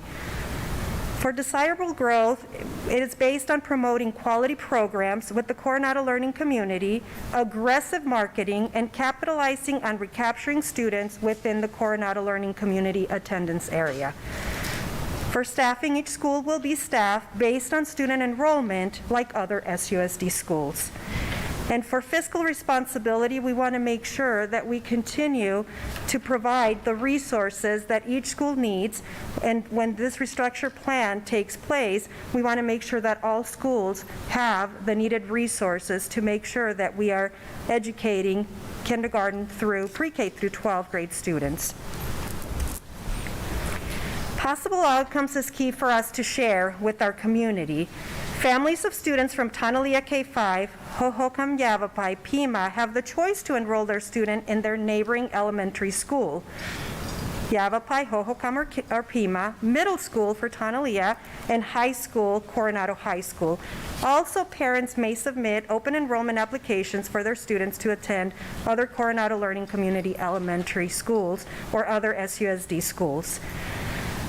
For high school, for our transition plan, we will continue to serve students 9th through 12th grade. Middle school would be Tonalea, that would serve grades 6th, 7th, and 8th. Elementary, students in Hohokam, families of those students in grades K-5 within the Hohokam attending area are open to staying there if their parents so choose to. Families of students in grades K-5 at Pima attendance area could attend Pima and or open enroll to attend if parents choose to. Tonalea K-8, families of students in grades K-8 would transition to Yavapai or open enroll their student at Hohokam or Pima if program capacity allows. And families of students in 6th through 8th grade would continue their education at Tonalea Middle School. Yavapai students currently at Hohokam would be able to remain. We would have that granted access, and we would also include transportation for the 22-23 school year. There is a lot to be proud of within one of our SUSD most historic learning community. And education within the new structure opens the door to ongoing success for our students and gives us the opportunity to increase enrollment. At this time, I'd be more than happy, along with my team, to answer questions and comments and gather information from you. Any questions from board members? Board Member Hartwells. There we go. Thank you, Dr. Hagegat and team, for the presentation and the documentation, the proposal, as well as responding to my several questions over the last couple of days. But as you probably wouldn't be unsurprised, I have a few more.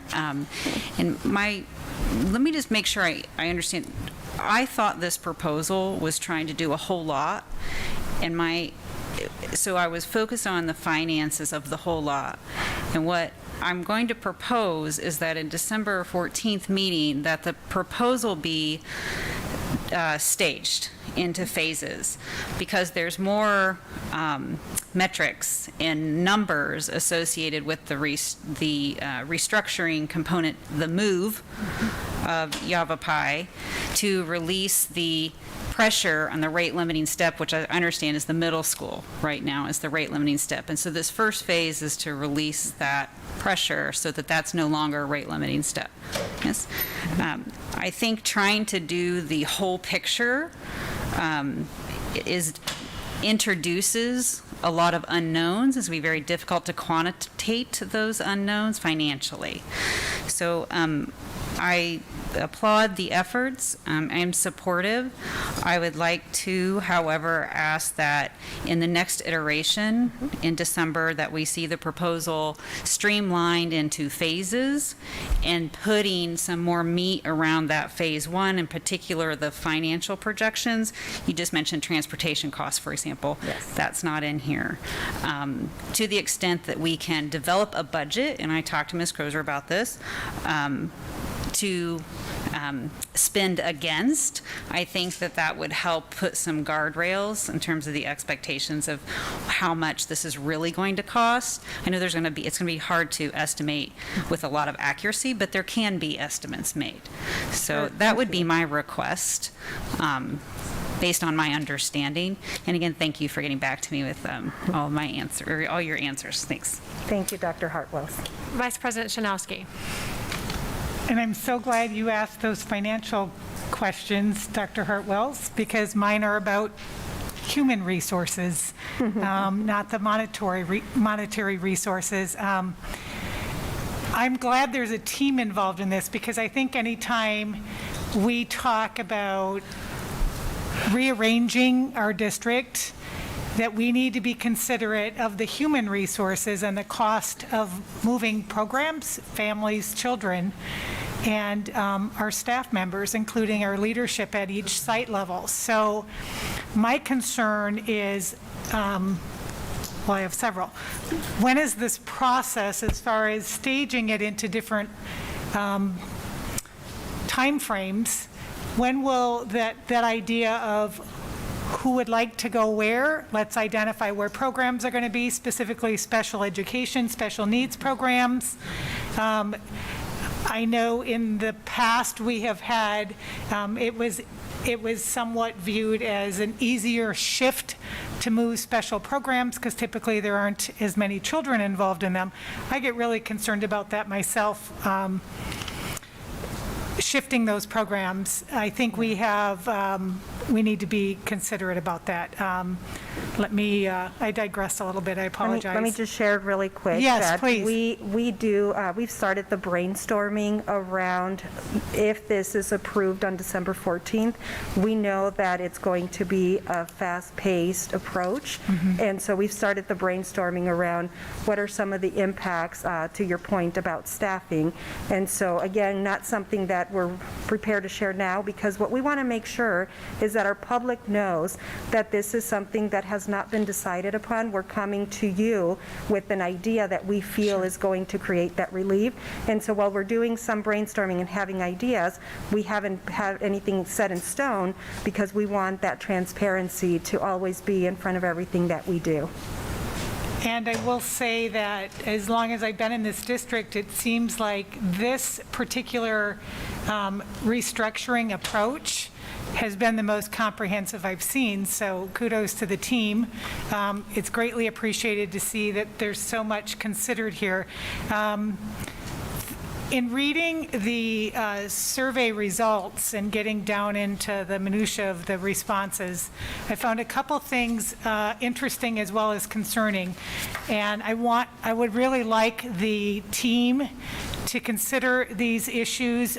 Program equity, again, program equity. There was comment about North versus South. I would like to consider that more of learning opportunities for our students. So language immersion was brought up, robotics was brought up. There was conversation about IB. I know we have it at Desert Mountain currently. I also get concerned about the enrichment opportunities provided for our students as well, including the fine arts and performing arts.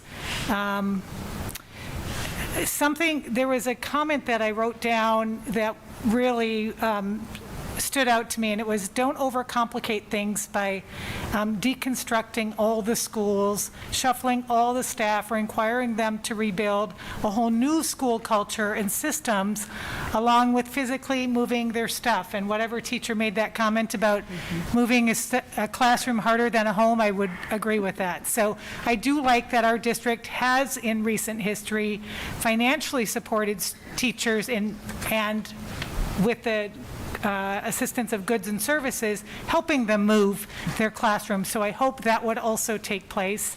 Yeah, and let me answer to that really quick. Yes, please. I had an opportunity to speak with Mr. Roller, and that is the case, just as it's been the case with previous moves that we've needed to make, most recently with Hohokam and Yavapai. And so we do have the opportunity to support with those expenses, which I think it's a wonderful thing. There was a conversation, or at least a comment made about potentially a science, STEM, technology-focused and advanced campus that would attract students within the district, not just outside the city boundaries.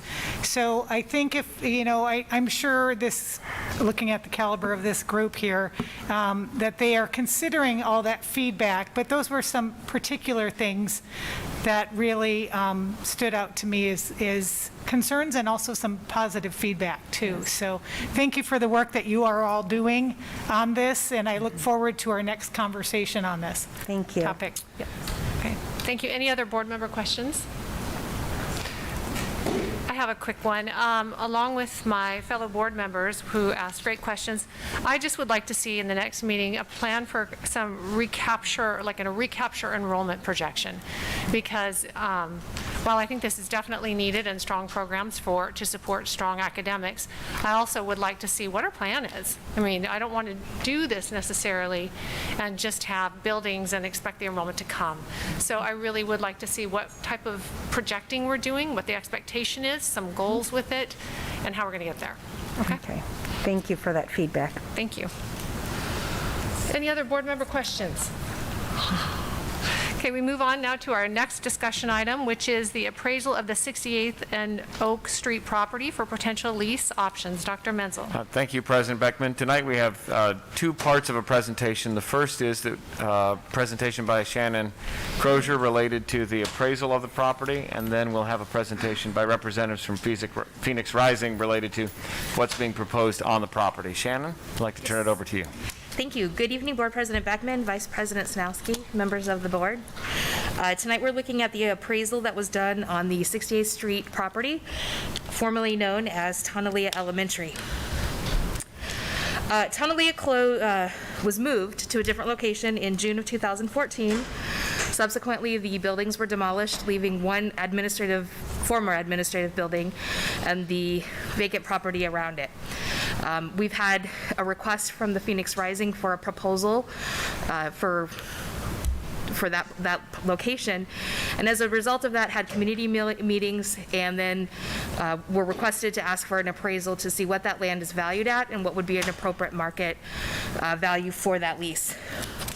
In doing that, we had purchasing look for appraisal companies that were on state contract. We were given 3 of them, Unfortunately, we were only able to really get a quote from one company. The timing of this is that in the housing market where everything exploded and appraisals were hard to come by, as well as hard to get done in a quick manner. So we do have an appraisal from First Appraisal Services for that location. Again, this is the 68th Street property, which was formerly Tonalea.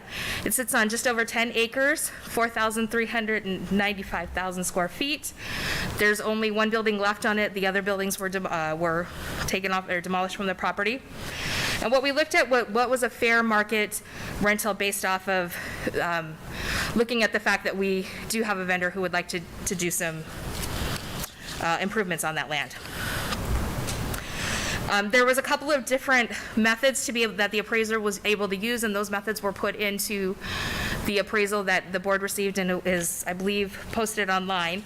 But they went with a market rent analysis, and I'm not going to even pretend to be an appraisal type person or know about all the different methods to be able to do this. But essentially what they did to come up with this rate was they looked at a comparable area in that location to get comps on property or land.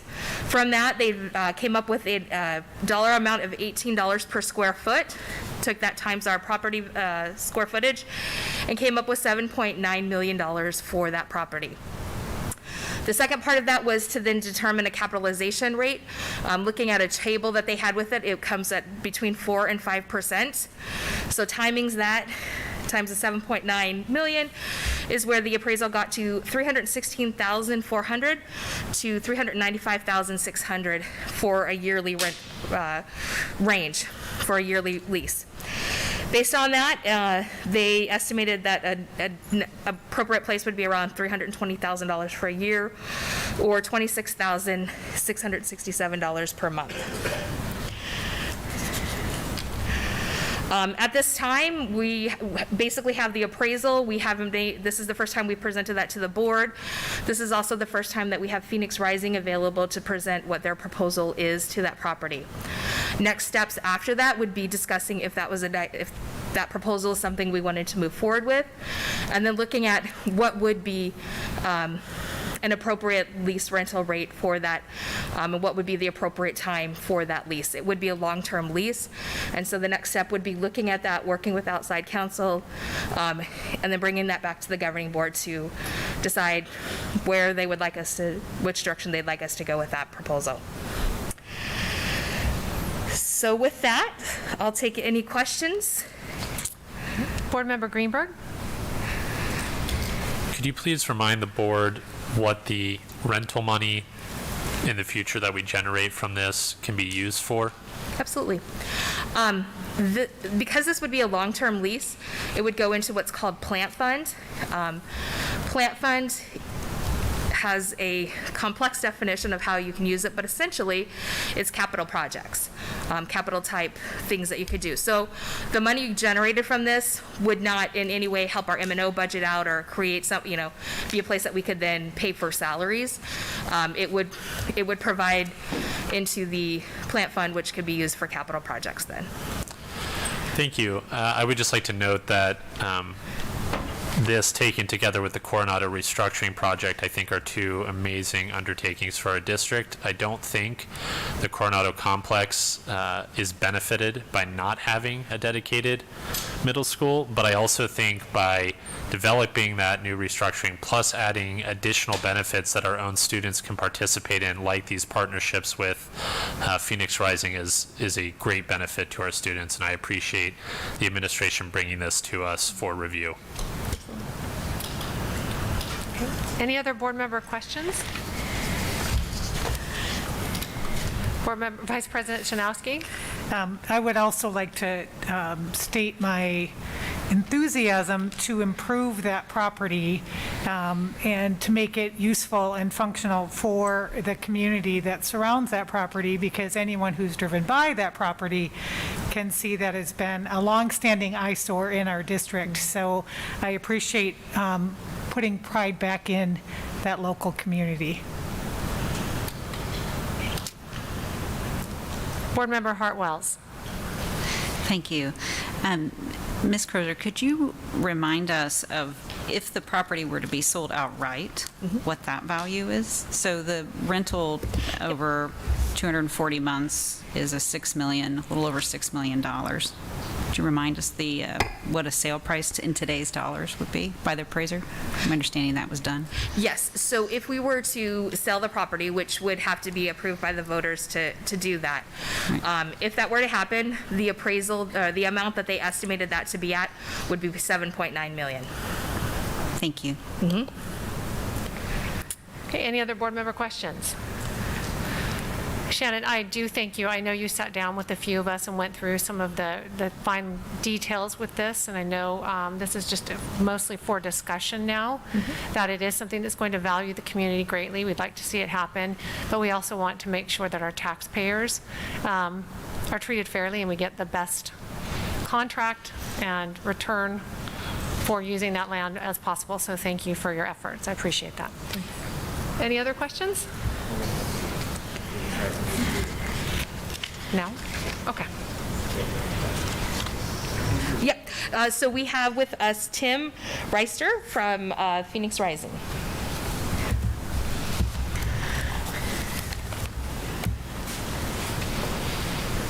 Thank you, Shannon. Good evening, President Beckman and members of the governing board, and Dr. Menzel, it's wonderful to see you again. For your protection, I'll leave the mask on, but I'm going to give you one quick smile because you deserve it after all the work tonight. I'd also like to introduce to you two of my colleagues who will also be speaking. Bobby Dooley is the general manager of Phoenix Rising FC, our professional organization. He runs everything you see with our pro team. He's here because he has immense experience developing soccer facilities. Everything you've seen from us has been under the direction of Bobby Dooley regarding our facilities and stadiums. Tibor Pella is a real gem to our organization. He is one of the key directors for our entire youth organization. He used to be an assistant coach for UCLA, their men's university soccer program, and he has immense experience across youth soccer in the United States. And the reason Tibor is here, Tibor is the director of our college counseling and attainment program.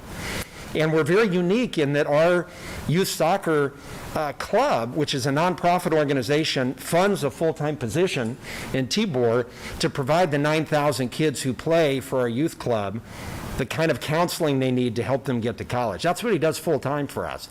He also, because he's so devoted to the kids, and he doesn't know I'm going to say this, I was in California this past weekend watching our kids at a college showcase tournament. And there were a group of kids who deserved this exposure, but weren't a part of the teams that were selected to participate. And I found out that Tibor gathered those kids from different teams, created an extra team, brought them at no extra cost for his time, just because he cared about the kids. And he wanted them to be there to have the chance to be seen by hundreds of college coaches, because he wants these kids to have every opportunity.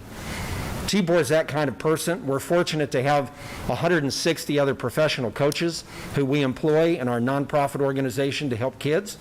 The thing we don't have enough of is grass. And that's why we're here visiting with you, and that's why we're so grateful for your staff member, Dennis Roller, who has been unbelievably professional and patient with us and working with the neighbors in the Tonalea community to give us a fair chance to see if this is a possible partnership. And I'm extremely honored that you would take the time tonight, especially with this busy agenda, to hear our plan as well. If you look at the screen, you'll see our vision for the Tonalea site. As you've heard or you may have read in your packet, it's been 7.5 years since there's been anything on this land. We'll show you a picture of its kind of current state here in a few minutes. But briefly, I wanted to tell you a little about who we are, in case you're not that familiar with Phoenix Rising FC. We are Arizona's highest level professional soccer team. We play in what's called the USL Championship League, which is the United Soccer League's championship, their highest division. And there are teams in the United States and Canada. And we are extremely fortunate that Phoenix Rising has been the most winning professional team in this league over the past 5 years combined. We've made it into the playoffs all 5 years. We won the Western Conference twice in that 5-year period and made it all the way to the final match twice. First time we lost to Louisville by 1 goal, and last year, the day before the game, we were standing in Tampa ready to play, and unfortunately, some of the Tampa players tested positive, so the game was canceled. I am so grateful the way the community has embraced this team. It was really a dream of ours to bring professional soccer. As you see the diversity in your student community, many families come here from other countries where soccer is their most popular sport. Many of us who were raised in the United States, when I was a kid, we didn't even have a soccer team in my community. So we want to make sure we're staying competitive, we're providing the kind of culture that our community is evolving to embrace. And that's why Phoenix Rising is here. When we started 5 years ago, we had 2 sponsors. And today, we're honored to have over 55 sponsors of our organization, including really deep collaborative partnerships with Phoenix Children's Hospital and Mayo Clinic.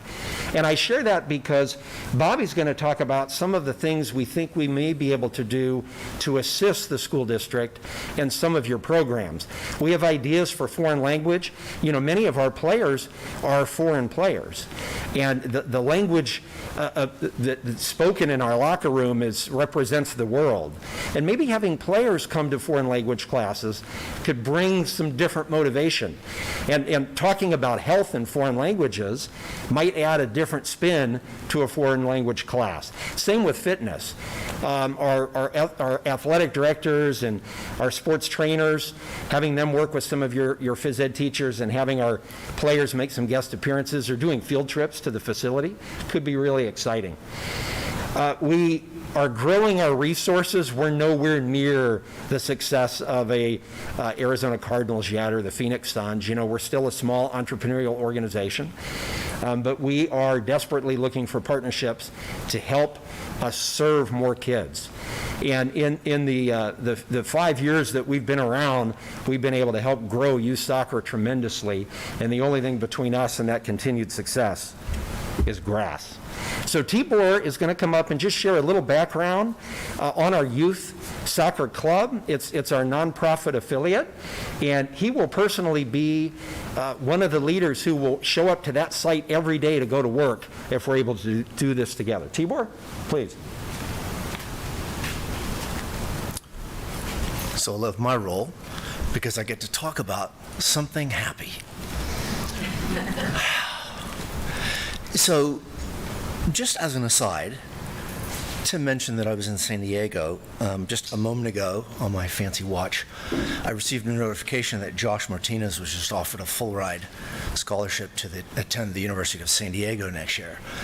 And Tim doesn't know this, but behind the scenes, just since Sunday evening, we had John Stahl, a 16-year-old who survived the Sierra Leone Civil War, escaped at the age of 11, joined our club 2 months ago, was offered a spot to play at Swarthmore College in Pennsylvania. It's one of the 5 best liberal arts schools in the country. On that team also, one of our Native American students, Eli Brayboy, was offered a spot at Swarthmore. Jikunduru Marizewa, how's my pronunciation? Pretty good, huh? He's one of our Congolese refugees, was offered a scholarship at Western Oregon University. That's just in the last 3 days. Every year, we have dozens of kids from this community go off to play college soccer, fulfill their dreams. And they're of every stripe of color and ethnicity. We have a couple of Hispanic boys playing in the Ivy League at Cornell and Yale University. I could go on and on because it makes me happy. That slide speaks for itself. We've been doing this for about 40 years. The only way we've been able to survive is by raising money. We're a nonprofit youth organization. And so we ask people within the business and other communities to dig deep and to make possible opportunities like the ones that I was just describing. And during the course of the past few years, 2008 or so, we've given away actually more than $1 million. In the last just year or so, we had to balance the books after a critical year. Everybody was affected by COVID. I don't think anybody more than the children. I am proud to say that I think during COVID, Phoenix Rising was the happiest place in Scottsdale. I live on Oak Street, about 1,000 feet from Tonalea, so I have a really vested interest in seeing this come off well. I'm a father. I was lucky to be able to put my kids off into school, and so it's just become my mission to be able to do the same to help kids in our community.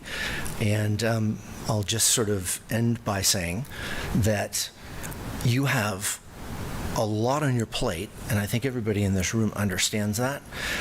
Just from my own sort of, very personalized perspective, not a businessman, I'm not just a former high school teacher and a soccer coach. From where I sit, I'm proud to tell you that Phoenix Rising is not just a soccer club, it's a combination educational institution, social services organization.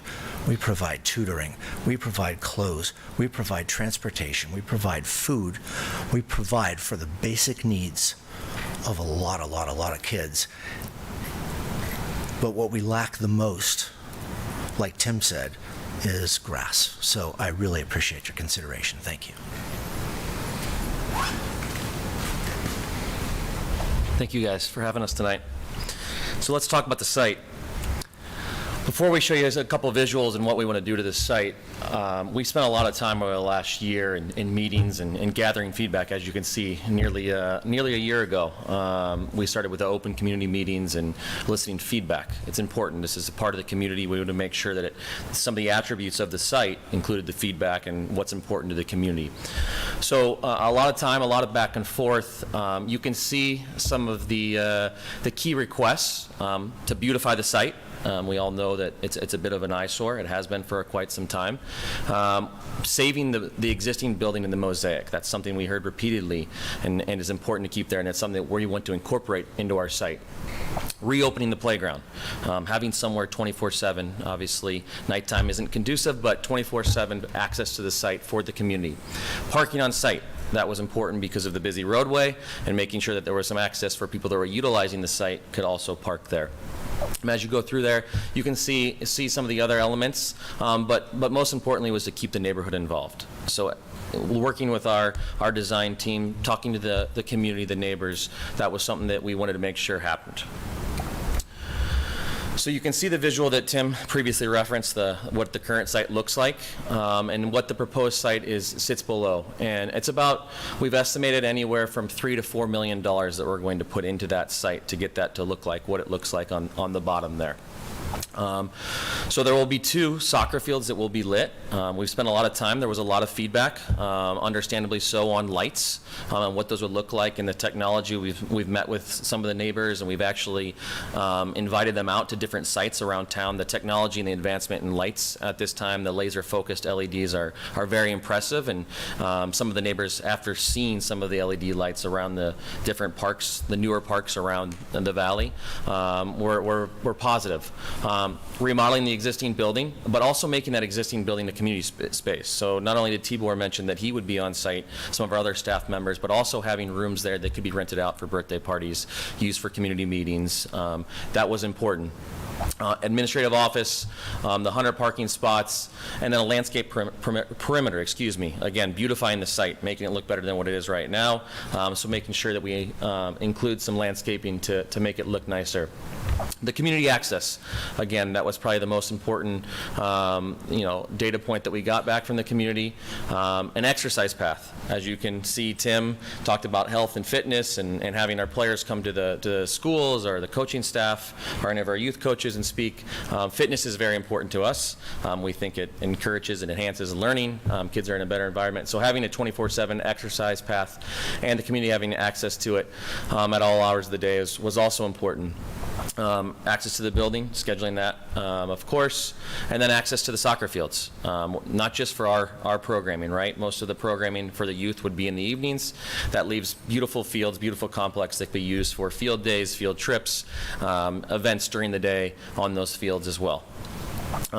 Tim touched up on it a little bit. Of course, he's the creative one, can play with words, fitness rising. There's a lot of different concepts that we have, but most importantly what we do is we have players that represent all over the world. I think this year alone we had 12 different countries represented.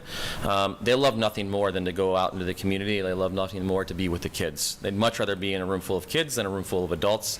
And for them to be able to see those kids, you talked about it early on tonight, about some of the people that, you know, the flight attendant that spoke to those kids, I think that means the world, and we'd love to work with SUSD on some programs for these kids. I think that would mean the world to them.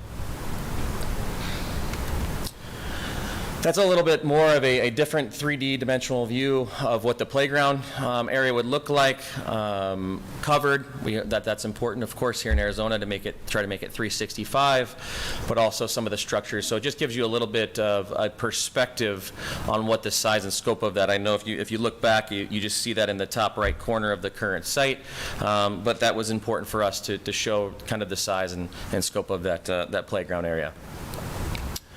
And lastly, before we'll turn it over to Tim for any questions that you guys may have, of course, getting the feedback on what the site looks like or what were the improvements that we would recommend for that site, and the money that we want to invest into is getting feedback from the neighbors. And as you can see, very positive response from the community with what we're looking to put onto that site. So with that said, I thank you again, and any questions for us, I'll let Tim handle. Thank you, Bobby. Thank you. Any board member questions? Dr. Hartwells? Thank you. Thank you for the presentation and the willingness, the collaboration. And I've said this before, I met you when I attended one of those community meetings, and I said at that time, my focus is our students and how this can help our students, although the community's involvement and buy-in is very important to make this a success. And I think there's been an earnest effort by all of you to do just that, and I appreciate that. Along the lines of the student involvement, you mentioned that the access to the fields, and this was something I wasn't clear on, access to the fields not on game days, it may be contemplated for field trips or field days. Is that correct? I was under the impression that was not an option. Yeah, we're open to work with the district. Okay. And figure out how does it make the most sense. We don't want to suggest that we have curriculum, you're the experts, but we have facilities and very motivational speakers who can, we think, be helpful to your faculty and with the students. And frankly, it helps us too. The more we can engage your community, I think we'll all benefit. So we're very much open to ideas, and we suggested the several ideas about working maybe with health teachers or working with foreign language teachers or phys ed teachers. Those sound like it might be a good fit, but we also want to make sure your teachers like that idea. Well, I appreciate that you are, as an entity, committed to being excellent corporate partners and collaborating with the district. And I do believe these are the types of collaborations that I'd love to see the district do more of. It's a real value add for our community, for our kids, and hopefully for you. So thank you. Thank you, Dr. Hartwells. Any other board member questions? No? Okay, thank you. We appreciate all of your presentation and answering all of our questions. We're looking forward to a great partnership. Thank you. Our best holiday wishes to you all. Thank you. Okay, before moving on to the next agenda item, we will take a 5-minute recess. It is 8:51, returning at 8:56.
is reconvened at 8:27 p.m. We'll move now to the next discussion item, which is the fiscal year 2022-23 early budget projections. Dr. Menzel? Thank you, President Beckman. I'd like to invite Shannon Crozier back to the podium. Each year we start the budget process usually at this November meeting, and she'll walk us through kind of the preliminary predictions based on what we know at this point in time. Okay, thank you. Good evening again, Board President Beckman, Vice President Snowski, members of the board. It is that time of year where I think I get to stand up here almost every board meeting and talk about budget or revised budget or some type of budget for the year or next year. So now is when the fun begins. We do start looking at the budget assumptions for next year. The first part of that and the key part of the budget really being ADM. ADM drives the entire budget. So when we looked at the estimates for next year, we took a look at where have we been in the past with reductions to ADM. Pre-COVID, that was at 386 for student weighted count. So there's the ADM, there's weighted count. For the student weighted count, we've been down previously around 386. COVID changed that average a little bit, especially last year with so many students on AOI or online learning through SOL. So that upped it to about 584. We right now are using a reduction of 406. We don't have the 100 days count. We won't have that until the end of January. So it's a number we'll be watching, but at this point, we're looking at about a 406 reduction in student weight count. Keeping in mind that the ADM is the students, the weighted count is the extra weight we get for those students, depending on if they're high school or K-8 or if they have other special needs that have weights to them. Additionally, we are looking at an inflation rate of 2%. We haven't gotten that number yet from the state as to what that will be or what the legislature is thinking that will be, but at this point it's looking at about 2%. Things are looking really good with the inflation part on that. However, we're capped at 2%. So that's why we're going with the 2%. So taking that number, we take the number of students we have right now, reduce that student weight count by the 400, and that puts us at 27,010 for an estimated student weight count. We take the base level and assume a 2% yearly increase, and from there start calculating things out. Taking the teacher experience index rate, that's additional funding we get when we have teachers who have additional experience and essentially cost a little bit more. We've been flat with that, so we're keeping that number the same. We'll have that number shortly, but at this point we're keeping it as what it was last year because we have been relatively flat with that. We get some funding for our audit, so just a little bit, doesn't add a whole lot, and then our transportation. With that, we get our RCL, our revenue control limit, and that's what our M&O override that was passed is based off of. So we calculate the 15% additional funding for that. DSEG, estimated carry forward, $15 million. We actually carried forward a lot more than that this year. It was over $16 million. That's pretty high. That's above what our standard is. Our standard is around 6%. And so we are working to bring that down a little bit. But we also know that last year we didn't have a lot of the expenses because school wasn't in session the entire year. Or it was in session, but we didn't have kids in the classroom with the supplies and all of the utility expenses we would typically have. So we anticipate bringing that down. That kind of affects where our bottom line gets us to because we purposely need to bring that down some. We have water savings transfer. That's money that we transfer out of M&O over to our lease agreements for different energy saving projects. And then Prop 123 funds. That's the funds that were voted and approved several years back. That will go away in a few years, but right now we're still we're fully funded with that, with the estimated 1.4. It fluctuates depending on what our ADM is and what the ADM in the state is, but we're anticipating that about 1.4 again. So with that, we get to what's called a general budget limit, or our M&O budget, of $175 million. Additionally, we want to continue to work to bring down some of our cash accounts. Some of those cash accounts came down through COVID, and accounts such as community schools made a big dent in that cash balance. So some areas that some expenses we were going to move to other cash accounts to bring it down, we need to slow that. In the past, we need to slow that down a little bit because those accounts got hit pretty hard. But we still have indirect costs that we need to bring down. We have rental monies, we need to bring those accounts down. So we're looking at moving $500,000 worth of expenses out of M&O and over to a cash account, mainly the indirect costs. So with that, when you take a look at what our budget is, our estimated budget right now is for this current year, and what we think our estimated budget would be for next year, unfortunately, we start out with a deficit of $500,000. However, we have a plan to address that, which is the good part. So we're starting out at negative 500. We know we always have program increases. There'll be things that we need to do to finish the accreditation for our early years program. There'll be increases in contracted custodial. There'll just naturally be increases. And we know that we're still looking at the Yavapai Coronado complex situation. So we've put aside $100,000. That's generally what we budget at this point in the game for program increases. Yavapai reopening, if that were to go, we're estimating right now that the salaries that for an additional FTE that we would have to add to Yavapai would be approximately $350,000. And then the property casualty insurance. So for this current year, we did not fund that. We actually didn't fund it last year either because the balance is so high in there. And I want to slow our contribution to that, but that's creeping towards the $2 million mark of what that costs our insurance account. And instead of making it so that in 3 years, we now got to come up with $2 million, and we've created all these funding gaps or funding drops in 1 year, I think it would be more prudent to only partially fund it. So instead of funding the full $2 million out of M&O, fund $1 million.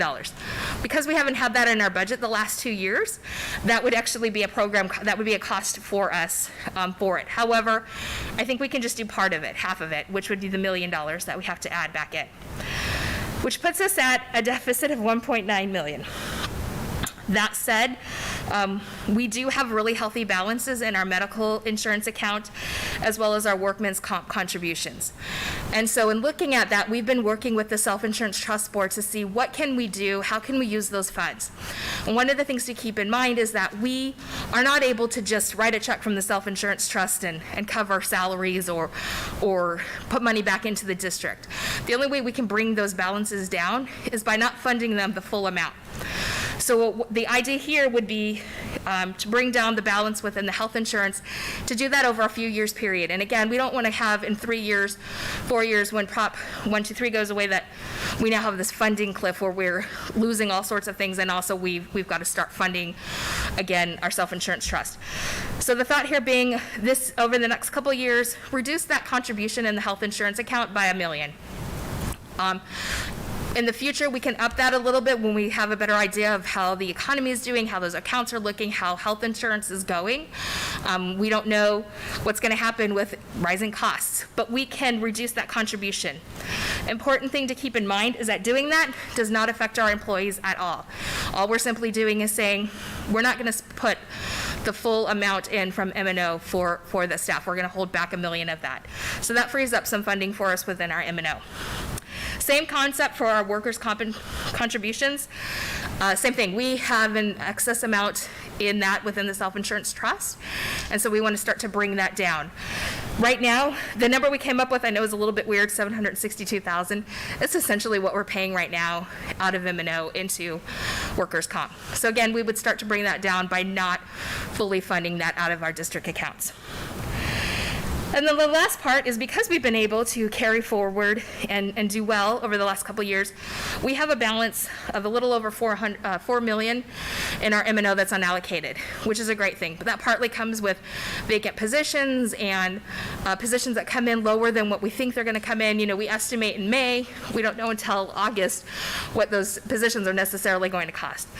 So the other part of it would be moving that $4 million from unallocated back into salaries, benefits, other ways within the district.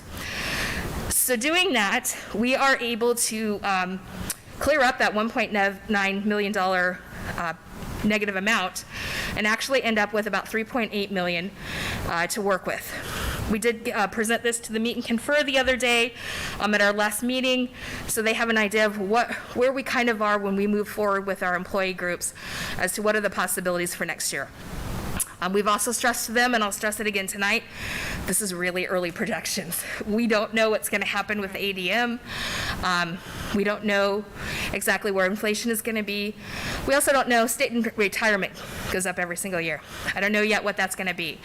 But at least we have an idea of, we can bridge that gap, I believe, and we can have some funding, and there's some ways we can move expenses around so that we can have the funding to be able to hopefully do a little bit towards compensation. 3.8 won't really take care of all of the problems, but hopefully it'll make a little bit of a dent within that. So with that, we just take a look at where are we moving forward. This, of course, is the early projections tonight. In January, we'll come back with another estimate. Hopefully, we'll have a little bit better numbers, a little bit better idea from the state of where we think we're going to be. I won't have the 100th day quite yet, but we'll have a little better idea of where we are within our AOI counts and closer idea of where we are to the 100th day. Additionally, we'll also have the capital budget, proposed capital or early estimated capital budgets for next year.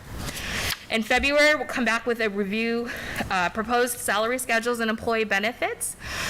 We are working every single week with the Meet and Confer teams here on out to hash that through because timing is tight. And then in March, this follows the same schedule that we've done in the past. March 8th would be a tentative approval of the M&O, salary schedules, employee contracts, so that we could then issue those contracts in early March before spring break to our teaching staff. Capital budget would come back in April, end of April, so that we could get that budget loaded and schools could start then entering requisitions and getting ready for the next year in May. And then in June, we do our proposed budget, and then the final meeting, June 28th, being the public hearing and hopefully budget adoption. With that, are there any questions? Board Member Greenberg. Thank you for this presentation. Very clearly, as always, the main driving force here is our ADM, and I would like to note that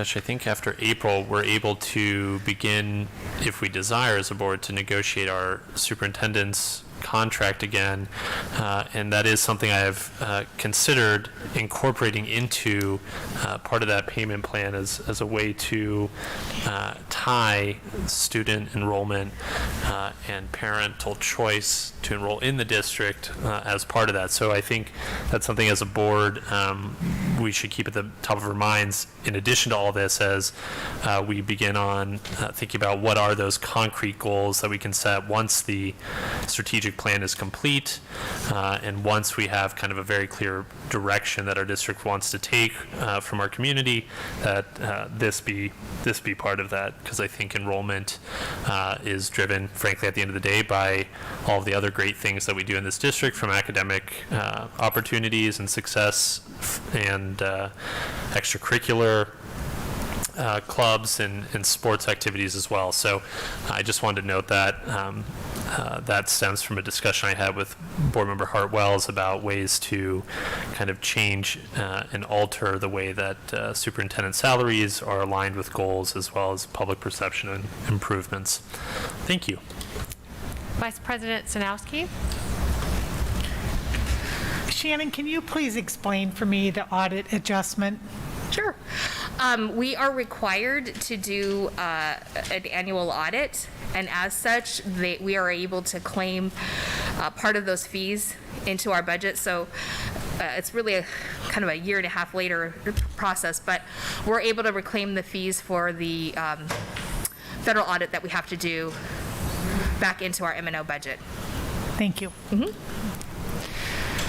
Shannon, when do you anticipate it might be possible to bring the cash accounts to the forefront again and talk about the balances and kind of the plan as far as you see it, how low we could bring them down to help out offset some of the expenses in the M&O? We could actually, so on December 14th, we will be doing a budget revision number 2. And so that kind of does fit into where we are. I mean, the budget revision is within the M&O essentially, but we can talk about at that time where we are right now and where we think we're headed.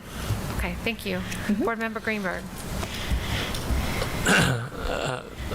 Another question I think that is related to this, but also relates to this year's budget. I believe Board Member Hartwells and I had requested, and other board members, kind of a plan of action in case the state does not raise or approve the raise or increase to the constitutional limit on spending on education. Is that something that is being kind of worked out on, at least at a high level, in case the state government does not do that? Yes, at a high level, we know that we'll have to dip into lots of different areas, but we can bring forth more detail on what that would look like. Okay, thank you very much. Any other board member questions? Board Member Hartwells. Yes, thank you, Mr. Greenberg, for bringing that up. In the event that the state legislature does not waive the cap on the aggregate expenditure limit, I would encourage us to have some kind of straw man together by the end of the year to understand what would be our unfortunate disaster plan to take that into account, because we'd have to move quite quickly in the middle of everything else that would need to be done in the spring with contracts. So I know one more thing, but unfortunately I think it would be prudent to plan for that. Absolutely. And if that were to happen, that would dramatically change what our budget for next year would look like. Yes, yes. And I appreciate the request to review the cash accounts. Okay. Thank you. Any other board members? Questions? Okay, thank you, Shannon. Appreciate all your time and effort answering our questions. So we'll move now to the consent agenda. Do I have a motion to approve the consent agenda as amended without item T, the authorization of expenditure, SPS Architects, for Taiwan Elementary School? So moved. Do I have a second? Second. All in favor? Aye. Aye. Aye. The consent agenda is approved. We move now. Oh, Dr. Menzel has something to say. So thank you for approving the consent agenda. I would just like to introduce Christine Harrington, who is our new Director of Communications. She's here this evening, and you just approved her hire. And she'll be starting officially on Friday. Welcome, Christine. Thank you. Okay, we move to the first of our action items, which is the consent agenda item that was pulled from Dr. Hartwells, the authorization of expenditures SPS Architects for Taiwan Elementary School. Dr. Hartwells, Board Member Hartwells. Thank you. Is Mr. Rayler in the cloud? He is, and he's available. Okay, great. All right, thank you. So I requested this be pulled because I wanted to discuss a little bit about the proposed increase in the fee. So as I understand it, and Dennis, oh, there you are. Okay, great. So as stated in the agenda item, so this should be available to the community, the board approved back in June this procurement of services from SPS Plus Architects. And the request today is to increase that amount from $425,000 to roughly $517,000, specifically to include design of the adjacent ways, to understand, at a percent of it, and then 160 hours for a community engagement and up to $5,000 of an allowable reimbursement expense by the entity. My first question is that a customary amount with respect to community engagement, 160 hours? Good evening, President Beckman, members of the board. Great question, Dr. Hartwells. What is customary is not Scottsdale. Since Cherokee, we have embarked on these visioning committees that take up a tremendous amount of time. They're very well worth the effort, but that's what that is for. The engagement through visioning committees and the engagement of community meetings. There at Taban, we've had one. We have an expectation of doing 2 more, and then all the work that goes in between those meetings to put the information together, bring proposals back to the committee to formulate those designs and things like that. So I don't know what customary might be, but I know that there's a tremendous amount of time involved in the visioning process. And then just for the community to clarify, the visioning process includes the community members. That's what Correct. the time Yes. spent is. Could you give us an example of a reimbursable allowable expense? So in their contract, a reimbursable expense is mileage going to and from the job. It could be printing in preparation for a meeting. It could also be for notification to the community. So when we have community meetings, we will do postcard flyers and send them out to a radius of the community, and they will pay for that, and we reimburse that. Okay. And those are reimbursed after internal review and approval? Correct. Okay.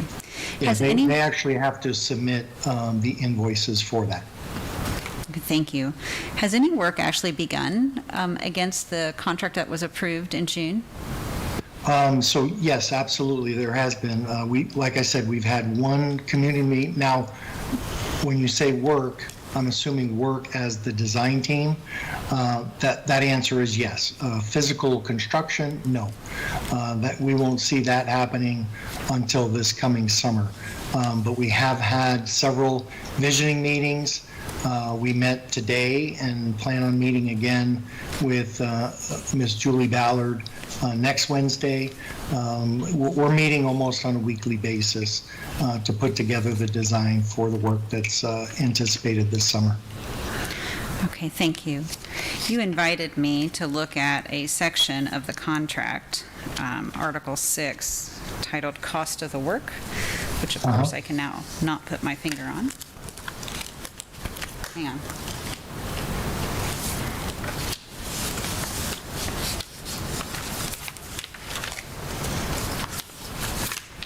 Well, I don't have the exact language in front of me, but I had it.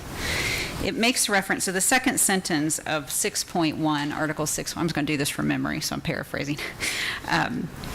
The second sentence of Article 6.1 of that contract that you kindly provided to all of us makes reference that the cost of work includes the value of any labor or materials that the owner provides to the project. Do you see that provision? Do you have that contract, Dennis? I don't have it in front of me. That's like the one document I did not open up in preparation, but I'm familiar with what you're talking about.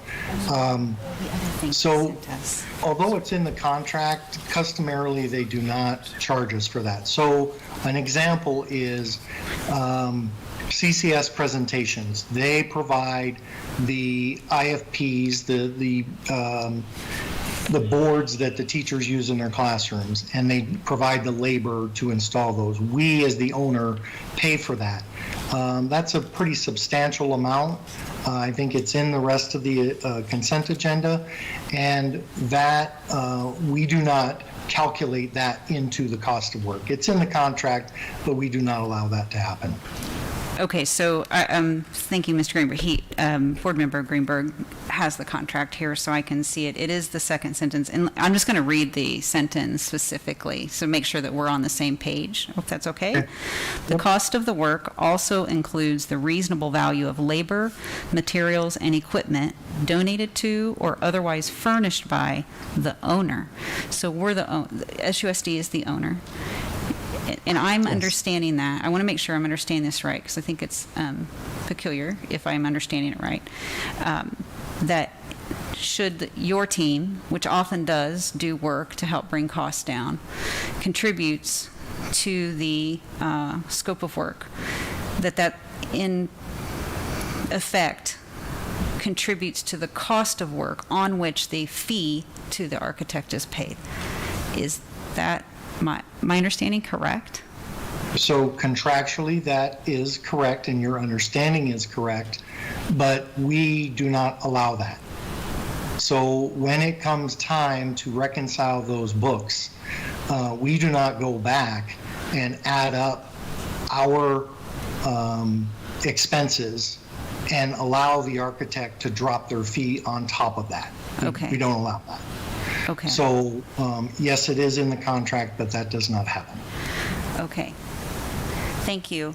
I am in strong support that the district follow the auditor's recommendation in preparing its own procurement contract for professional services and not be using that which is provided to us. Those kinds of provisions get in there, and they're not in the.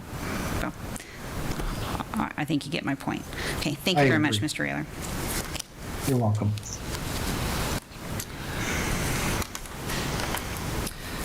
Board Member Hart-Wells, would you like to make a motion?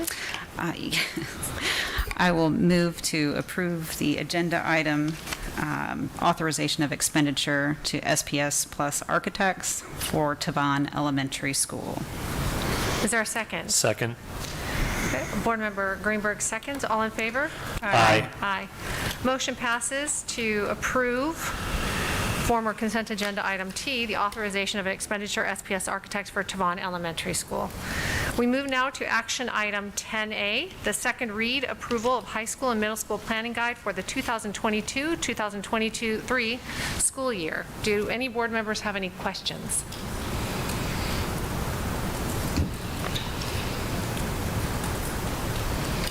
Board Member Greenberg. Thank you. Dr. Guerin, just so that I understand the emails we had earlier today, it is your intention to bring back the item concerning class rank in December? Am I on? You are. Okay, great, thank you. Board Member Greenberg, yes, we will, right now we're collecting data, input from parents, staff members, and students. And Dr. Dawes can share the numbers with you. We have had quite a large response, and we're going to do another push with the weekly update. So that will close in about a week, and based on community support and input, we will make a decision related to that recommendation. So it's going to be a piece of the puzzle that we consider. If we have strong support and we believe we need to move forward, we can bring it back as early as December.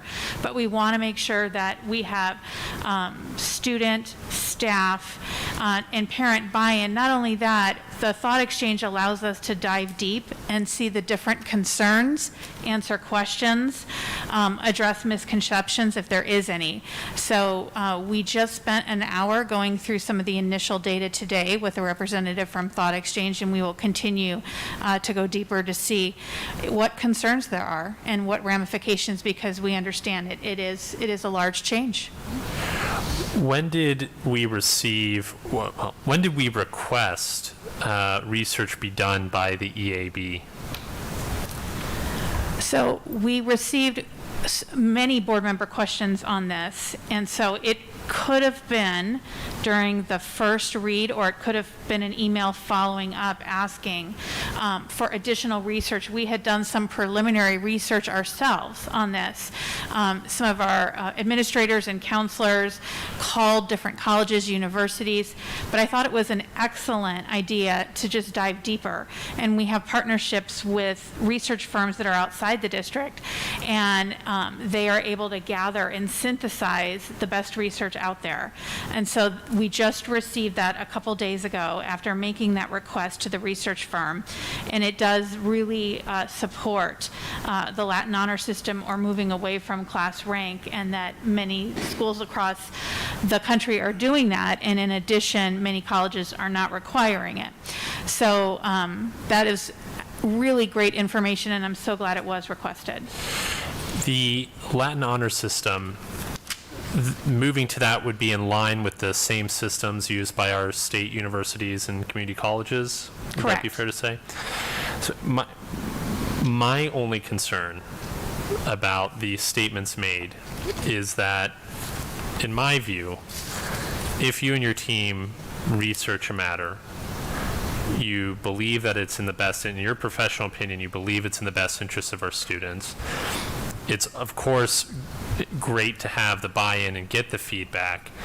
But if it's something that really would help us and our community is absolutely against us or against the change, I feel like that is antithetical to how we're supposed to govern as a representative democracy, that, you know, you are the subject matter expert. So if people are confused and just don't understand it and the feedback is, you know, this is stupid, I don't want you to not recommend it, is my point. If you believe the research supports your position and you believe it's the right decision for students because it will allow them to not have to worry about, if I take course X, it isn't an honors or AP course and I will not get the weighted GPA.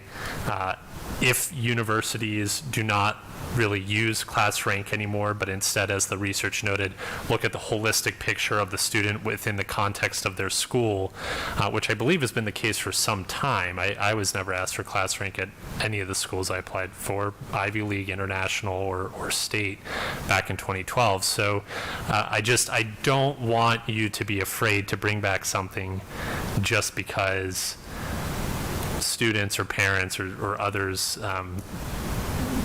don't like it, is my personal feeling on this. Absolutely. And as leaders, we make tough decisions based on the best interest of students. It is certainly one of my core values, and I would absolutely do that. I do think gathering this information is really important to help us make an informed recommendation, and that's what we'll do. Thank you. Vice President Shanowski.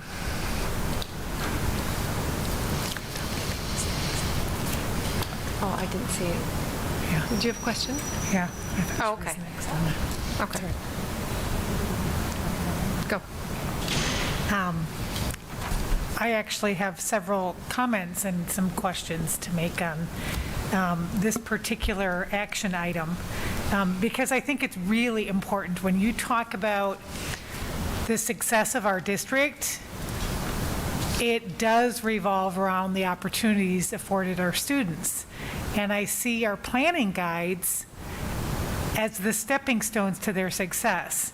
So when I asked the question in the past about the input and the options for teachers and students, and also industry leaders to provide input into this process, and I was told it happens, and then I look at the feedback that we were given recently and it says it will be happening. I get a little concerned with that because I feel like the response that I was giving was stretched a little bit. I think that the industry input, the collaboration within our industries for future job trends is vital to staying ahead of this for our middle school and our high school course offerings. I also note that our Arizona state standards, I do not believe should be our attainment level. If we are really to be a world-class education organization, I think we need to be aiming higher. My own children were very successful in Scottsdale schools. Many of us here have had kids who have been very successful in Scottsdale schools. We also understand the glitches, and I would like for us to focus on some of these glitches and not just talk about changing them for a better process, but actually change them so that we don't have to wait, because right now we have students that are going to be registering this next month for next school year. So to change something and say, well, we're going to do it next year, we're talking a whole year and a half before this impacts students' opportunities. So I don't like when we have to do things last minute. I understand the time crunch we're in, so I don't want to put kibosh on something that's really important for our counselors, our students, our parents to have these conversations with kids and determine what they're going to be doing next school year. So I'm going to ask that we are really trying to be proactive instead of reactive as a district in determining these learning opportunities for our students. And I also want us to be not aiming low and hitting, but aiming high, and I'd rather have us aim high and miss and continue to improve. My 2 cents worth, and I hope that gets put into use. Thank you. Board Member Hart-Wells. Thank you, President Beckman. First, I want to say thank you again for all the hard work that's gone on and into the planning guide and the sincere considerations to the student feedback, the lift of delineating class rank versus Latin achievement assessments on class rank specifically. So as a parent, I received the survey. So the thought exchange, so I contributed my thought.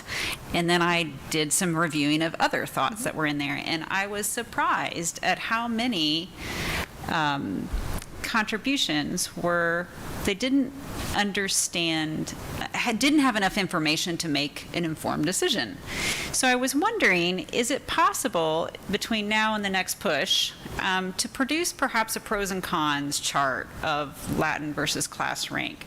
And what I think in the EAB findings, will that be made available to the public, or will it be distilled into perhaps an FAQ or some kind of digestible information? Because I think that would go a long way for parents to make informed decisions. I'll let you answer that. Is that anticipated? Thank you, Dr. Hartwell. So we have talked about, we learned today that we can actually go into thought exchange and answer some of the questions individually. And so then as people review the questions and see the answers, it builds a shared understanding. I want to be very careful in regards to presenting information, but not presenting one side. Sure. So your pro-con idea is an excellent one. Yeah. So, and Dr. Dodds has talked about trying to create a screencastify or a video, because sometimes reading something, it was a lot to read. So sometimes if you can see some screenshots and have a voiceover, that's easier to look at on your phone. We understand people are so busy. So we're going to tackle some of those opportunities. I'm really hoping this new tool that we can answer questions today will help. And it might, I was just thinking, well, I'll be looking for the TikTok video with your next push. But I was just thinking it's something that could help get in front of it before someone takes the time. And, I'm not sure what % of parents are thinking, I don't know enough about this to even open up this survey.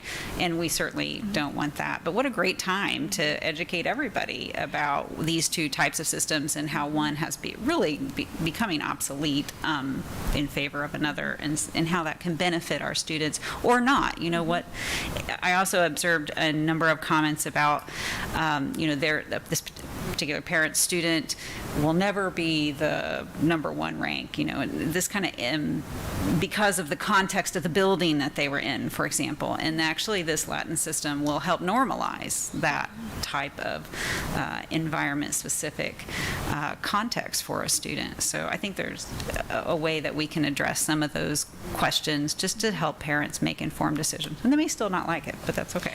And then Dr. Dodds had a great idea, and you might speak about how the counselors are using the news and the videos to talk to students about it, to have more understanding. Sure. So thank you for the question, Board Member Hart-Wells. When we launched this, we knew it was really important to make sure that children understood how this might impact them. And we asked all of our news networks to provide opportunity for the counselors, either via video or alive, to present to the students what this was all about, to inform them that this would be coming into their district email. We are fortunate with the thought exchange, thank you, Dr. Menzel, for bringing that to us, that we can identify a lot of themes, and we can even find similarities and differences. We can sort them by participant groups. So when you participated, you were in a parent participant group. We have student participant groups and staff participant groups. And we really like that because it allows those voices to build off of one another.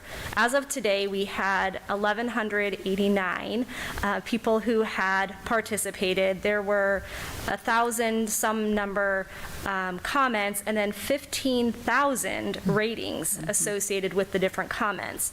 So when we disaggregate all of that, we can identify themes, which our next step we think would be important would be going back to the campuses, taking the information that we identify in the themes, those concerns, and directly relating them to the research that we now have to help people understand. Here was a concern, here's what the research says, so we can educate them. But we also think it's important to personalize it with the school counselors on their campuses, because our hope is that our counselors have relationships with the students and their families. So they can tell stories of how this relates to the children at their campus. So there's scenarios that they can give of, you know, meet Zach, he wants to go to ASU. Meet Patty, she dreams of USC. Fight on. And so how does that relate, you know, how does that relate for the families to really see their child in the situation so that they feel comfortable with however we may go. Right now, it's pretty split, as we could see with our data, but there's a lot of interesting themes that are emerging as well that, of course, we'll present to you, but a lot talking about the social emotional needs of children and how moving away from class rank allows them to be students and continue to develop through the pandemic in their academics. So that was an interesting theme that we saw emerging. So I need to ask a question of Ms. Bird, because I want to stay true to the agenda item, and I'm getting a little bit nervous that we're having a discussion about class rank right now. Okay. When the agenda item is about the planning guides, and it specifically says we're not, that we are talking about class rank at some other time. And so it's making me a little apprehensive that we're getting into a discussion that's not on the agenda necessarily. I would concur. I would concur. I think that is building off the question that was originally asked about what is coming next. But I would caution you that class rank is not on the agenda for tonight, and what we're taking action on is actually the planning guide. Wasn't the class rank discussion part of the planning guide? No, not for this particular meeting. It was bifurcated due to the desire to collect additional community input and to gather more information. And so the agenda item tonight is simply the approval of the planning guide, so that if the planning guide is approved, students, counselors, and parents can start choosing those classes that they need. Just out of curiosity, if we wanted to approve the planning guide tonight with the original as originally recommended, would that include the class rank piece? No, it would not. That was asked specifically to be split off and for more information to be collected. So what's being on this agenda, as it leads to simply the second read and approval of the planning guide.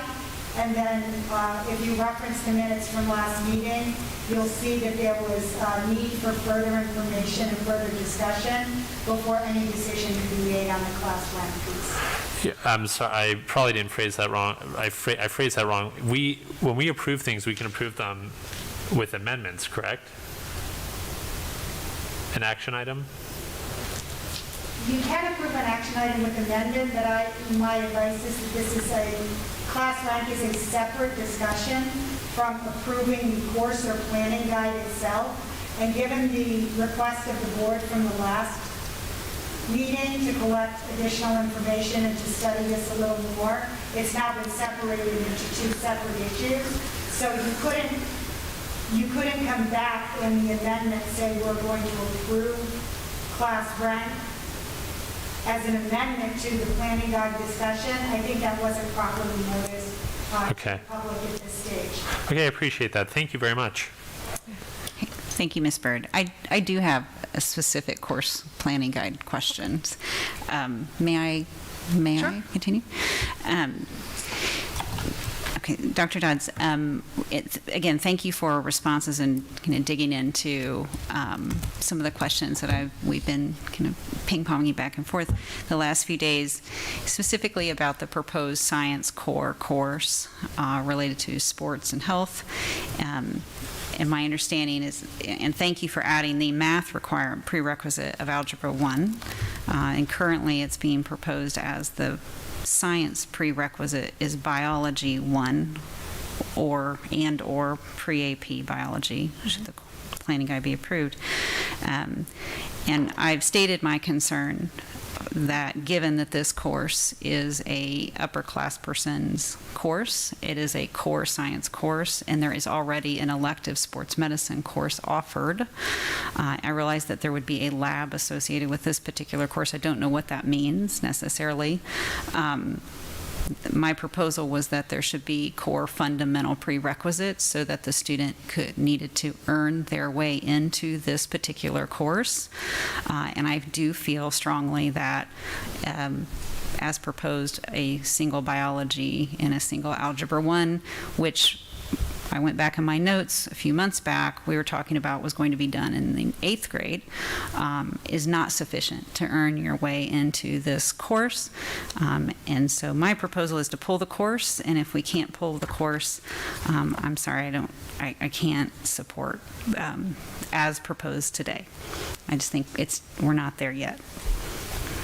But I do appreciate all the work, and it's not personal. But this is something that I feel very strongly about given my experience as an educator. Thank you. Board Member Greenberg, your light's still on. Do you have a question? Yes, but it looks like but not on this, not on Board Member Hartwell's point. So perhaps if Board Member Lindsay has. Okay, Board Member Lindsay. Well, not on Board Member Hartwell's point. So. You want me to go? Lindsay? I was just told you might have something to share on the sports classes. Yes, and before, Dr. Hartwells, we do have our science coach in the cloud if we want to ask any specific questions related to your comments. So just wanted to let you know that she is available. And then, Dr. Dodds, would you like to answer the sports question? Sure. Okay. So something that, a question that was asked, Board Member Lindsay, about students who are participating in varsity sports and maybe have taken PE as a summer elective and then are going to be taking their sports courses as a freshman, a sophomore, a junior, and a senior. We did make an amendment to the planning guide to add in 9th grade. So hopefully you can see that reflected in that. And indeed, if a student is going to be playing a sport, they are able to take their PE during summer and continue to play their baseball, basketball, soccer, whatever their sport may be. And did you guys discuss with AIA or NCAA about freshmen also taking this and it not causing any issues? I've just heard stories where some of our athletes have been questioned and scrutinized for taking so many sports classes when they go on to college. At this time, we are not aware of any students who have been flagged in any way. Board Member Lindsay, we did say that we could bring that up in a counselor's meeting because sometimes, we did have a fresh set of eyes on something to see if maybe something has happened in one school. It's definitely a great discussion to have because we want our students to have the opportunity to really have a variety of classes that also include, of course, their love of athletics, but have it be a balanced curriculum. So we thought we would bring it up in a future counselor meeting. Okay, Board Member Greenberg. Vice President Sanowski, you'll have to correct me if I'm remembering wrong, but I believe one of the issues that we had discussed about planning guides in general was kind of the inflexibility of somebody comes up with an innovative idea, say at the start of a school year, and has perhaps a way of putting together a rigorous course, an academic course, by the start of the next semester for students to sign up for. What is the flexibility there for innovation where a teacher or another individual wants to propose an idea?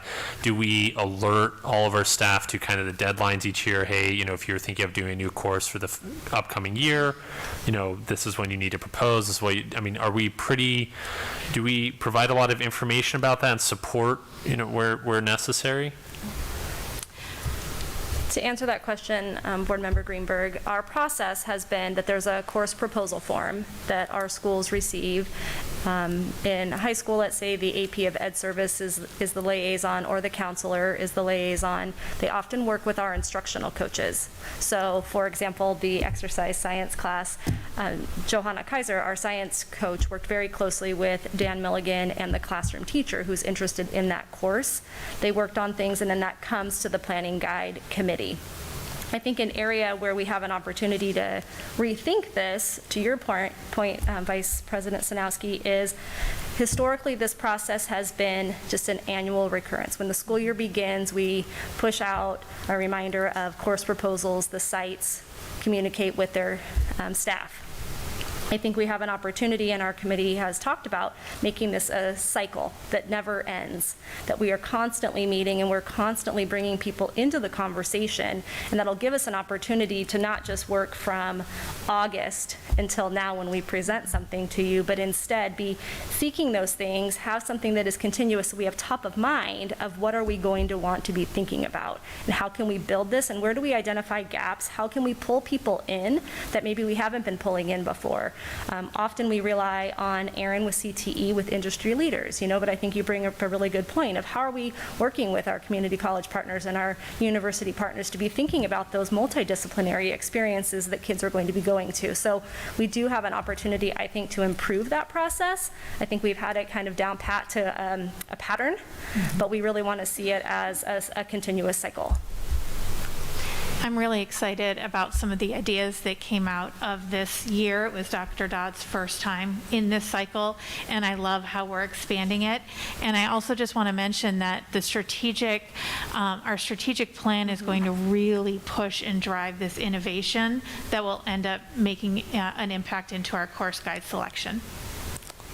Well, I appreciate that, because innovation is important, and also I feel like giving our subject matter experts the opportunity to develop new courses and the flexibility there and support is really important. In fact, one of our teachers who is a finalist for the Teacher of the Year award, one of his things was creating a new class, a new course, which is just such an exciting thing to be able to do for our staff. And to the greatest extent possible, it's nice to encourage that and help people along the way. And then just one thing with these proposals that you bring to us and everything, I do just want to caution, I don't recall that a majority of the board had made an instruction that we not bring this back on, that we bifurcate the proposals. So I just want to be careful in the future that we don't start changing proposals and switch them all around just because one or two board members indicate some hesitancy. So I want to put that out there. Thank you very much. I appreciate it. Board Member Hartwells. Thank you. I just wanted to, and I didn't get a chance to do this specific to the planning guide, the graduation requirement. I feel bad. The graduation requirements, and I had brought up the last meeting about that gap in our world language requirement, which right now is 0 years, whereas or at least the Arizona universities is shown as 2 years minimum. I think what we're seeing, at least my experience as a parent, was really closer to 3 years for certain schools. But I would also argue, and I made that kind of argument, that the college gap, but I do feel, and I've done a little bit of poking around since then because I was still noodling on that after the meeting, that arguably there might be a career gap. And I shared some Bureau of Labor Statistics information with you, and not every student graduates and heads to college, and so for those that are headed into careers, a lot of those careers, and I made the pitch for programming languages, expanding that definition of world languages to programming languages. And I do believe that there is at least a discussion to be had, and I appreciate that you have acknowledged that we might not be able to do this time. However, it's the type of thing that in a proposal mode where you have accepting rolling submissions of ideas, or you have a more dynamic process, I would encourage that this be a topic, and I would really like to dig into changing that SUSD graduation requirement and with respect to world languages, where world languages is a broader scope, including programming languages. This is my last pitch for that. So. Vice President Sanowski. Couple positive things here, Dr. Dodds, Karen.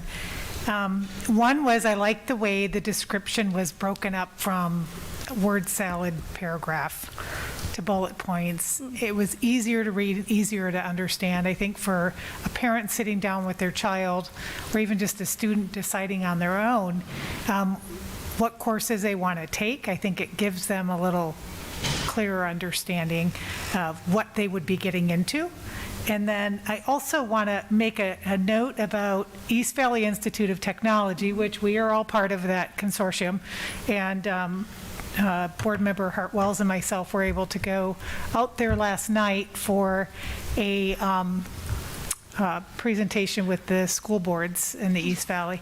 And I'm telling you, looking at that list, I was glad to see that list of course offerings when Dr. Hartwells was talking about the programming language and all of that. Like, we need to do a better job of sharing those opportunities with our community because it's quite extensive. And I realize some of the struggles and the commitment that it takes for a student to say, that's what I want to do, because it does take them away from campus. But we did have some interesting conversations with some of the EVIT staff last night in regards to giving our students a better look-see of what their potential is out there, whether it's aeronautics or, whatever program they're interested in. I'd also like for us to consider some of our, expanding some of our summer learning opportunities as well, because we can all think of kids who can't fit everything into a typical school year. So to add greater variety of course offerings for summer, maybe even that EVIT experience. That's it. Thank you. Any other board member questions? Okay.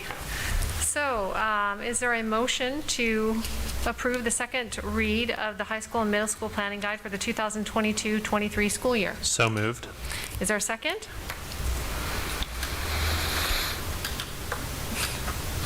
Second.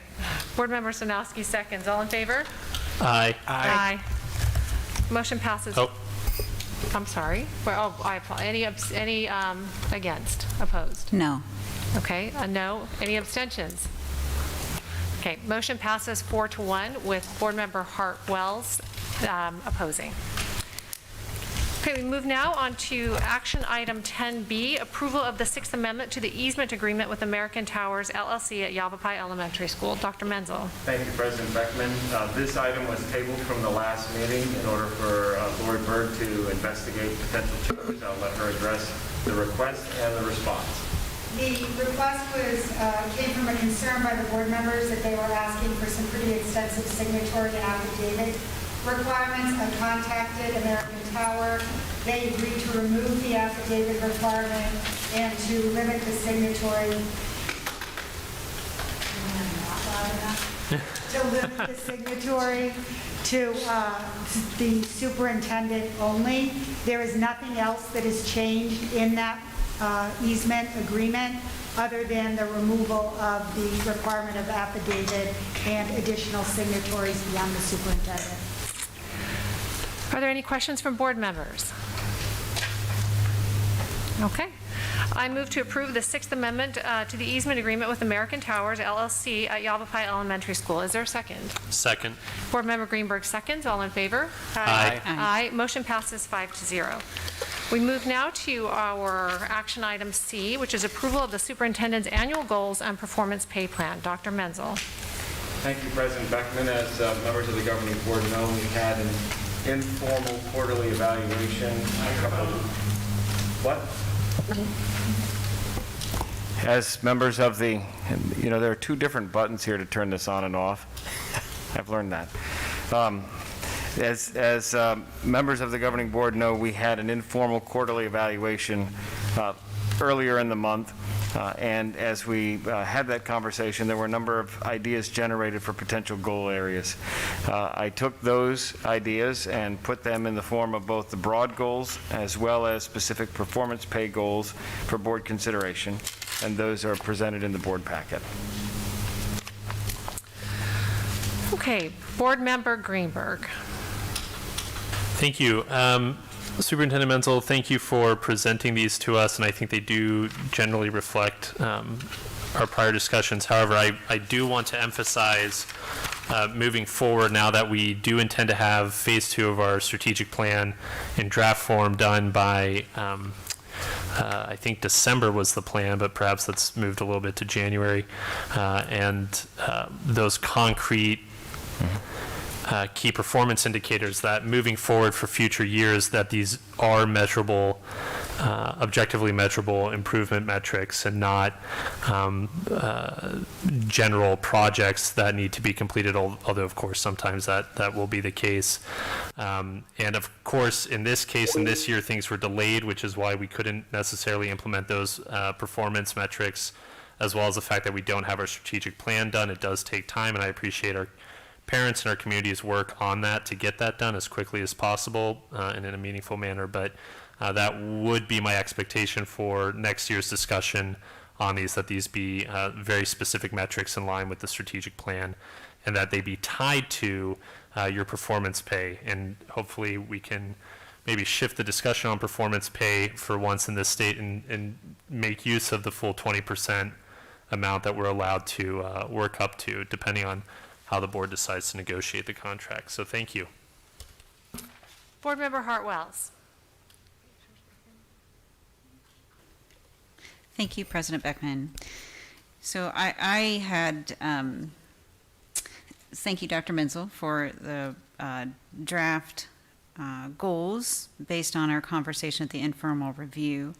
Upon review, further review, I was struggling with quantitating what academic growth, and I'm specifically talking about the performance pay goals here, what academic growth meant. And since it's tied to pay, it seems that it would be better for you and us to understand what that number, what are those numbers? Something more specific than growth. That's a large universe of things. Same struggle with what improvement means. What's the metes and bounds of what does improvement mean in terms of ACT scores, or college and career readiness as benchmarked by ACT scores. So I also felt like, so you have the dashboard in here. It looks like the survey came out. So I had drafted a revision only because I have a very hard time having somebody read things to me. I need to see it and read it myself.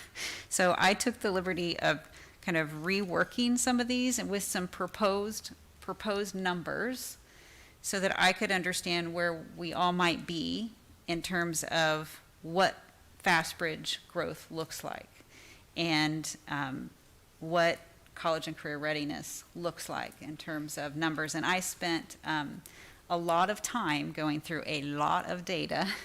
So these are not arbitrary numbers, but I have hard copies of my draft for all of you. And I did send a file, and we don't have to show it, but I would like at least to give the board a minute, and Dr. Menzel a minute. I apologize if this had not come to you before. That is entirely my fault on timeline.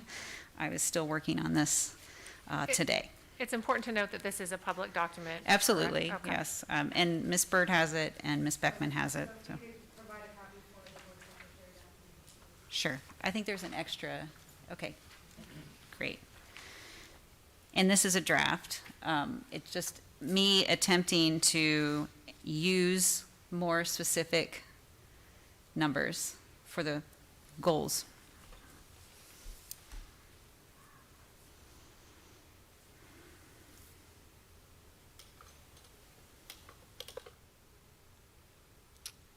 Board Member Greenberg?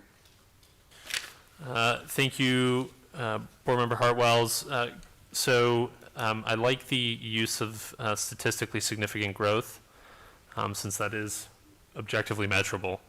And kind of the flexibility there that's nice is that it applies across the board, because statistically significant will, of course, be related to the numbers that we have currently. One of the concerns I have is that for some of these benchmark data points, we have very few years of data. So we couldn't, with a single data point, I'm concerned we might not be able to show depends what unless less than 5% total at 2 or more levels below. Could you explain that a little bit? How that would apply in that case?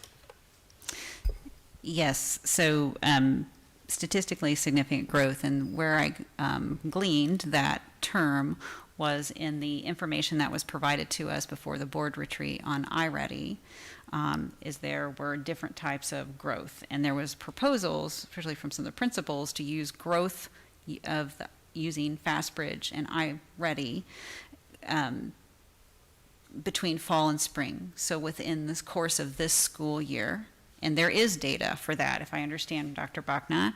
Last spring, there is data. Now, I've included 5th grade in the reading, not just 3rd grade. And I've included 6th grade in the math proficiency, not just 8th grade. And then so that's where the term growth came from, was actually from those 2 supports that are being used. That's what their package insert information describes as a value add to the classroom and to the student. And my understanding was that, particularly in iReady, there were kind of stretch growth. I forget what the term was, but that was specific to that student, and it wasn't really a credible assessment for broad strokes numbers, which is why I stayed away from it. So this was informed by the package insert information, the corporate information that we received in advance of the board retreat for these assessments. The less than 5% total at 2 or more levels below grade level is informed by where we were at as of the summer, particularly with the 8th grade math, where we had 16% of students of 8th graders 3 or more levels below grade level. Do you remember Yes. this? Okay, so that's what that is referring to. They are aggressive and synced with the goals that are non-performance pay goals. They target bringing the lowest achievement up to speed, and a focus kind of universally in the last second half of the school year on bringing all of those kids back up to grade level or getting pretty darn close to it. And that was the spirit of the focus that I'm proposing. These are also somewhat modeled off of what was Dr. Menzel drafted based on our discussions. And then the college and career readiness, in terms of ACT, I was looking at the composite scores that over the last 5 or 6 years that we have been given that information. And it seemed to me, I wasn't sure what improvement in college and career readiness as evidenced by ACT. I've not seen ACT Aspire results. I don't know if I've seen those. That doesn't sound familiar to me, so. This is the first year, I believe, we're giving it. So Okay. that would be a baseline indicator for this year. Okay, okay. Okay, so we wouldn't be able to demonstrate any improvement there because there's no baseline. Okay, so that's why I stayed with ACT. And then composite scores, which of course is all the subject matters averaged, and then on a per high school basis, because there's quite a bit of disparity in the composite scores of the different high schools. And I think that granularity is important in terms of focusing energy and, as a consequence, budget development. I think it was timely that we start talking about budget development because it should be teed up to support goals. So I am not wedded to these specifically. I did this because I needed to get something out of my head that I thought represented better what I would be in support of in terms of specific numbers or something objective, an objective and measurable number about from which we could actually determine whether the metric was met or not. And there's, as you notice, overwhelmingly majority focus on academic achievement, which is also something that is a little different. So Dr. Hartwells, I wanted to say, I think I agree with you in looking for some numerical demonstration of achievement. I would like to hear from Dr. Menzel. Sure, yes. And get his input. And I apologize. This what- is the first Dr. Menzel has seen this draft. I apologize for that. So in general, I would appreciate time to be able to review specifically. I'd like to talk with the team in terms of what we have in regards to the data to be able to say it's statistically significant or not. I want to be sure that what's proposed here is something that we can actually gather and glean in the data that we're collecting. Earlier today, I was at Desert Canyon Elementary School, and students were doing their mid-year iReady math assessments. So I think that in spirit, this makes sense to me, but not having a chance to go back to the team to say, okay, what does that data look like, and can we actually provide it in a way that reflects what's here? I would need a little bit of time to explore that. So I don't have any objection to the spirit of what's here. I just would like to be able to go back and make sure that what's being suggested is actually something that we can produce. I think that I appreciate that, Superintendent Menzel. That is kind of what with the growth I agree with, because that is a measure we take. In the less than 5% I agree with, because that shows significant improvement from the 16%. But I think the use of the term statistically significant, we need to make sure we have enough data that we can show that. But I think this is much more in line with what we need to be doing and planning for, no matter what, for the goals for next year, without question. So I really appreciate this work, and I think it's very helpful now and in the future. So thank you. So question then, Board Member Hartwells and Dr. Menzel, is this something that you would find more appropriate to table to the next meeting and have a chance to review specifically and come together with an exact recommendation? I am comfortable with that, and I think that is fair, because again, out of fairness, this Okay. I did not discuss this with Dr. Menzel in advance. Okay. I move to approve the superintendent's annual goals and performance pay plan until the next meeting, December 14th. Do I have a second? Second. Board Member Hartwell seconds. All in favor? Aye. Aye. Motion passes 5-0.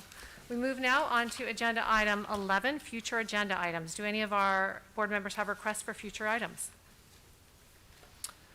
All of you. Okay, I don't know who's first. Vice President Sanowski.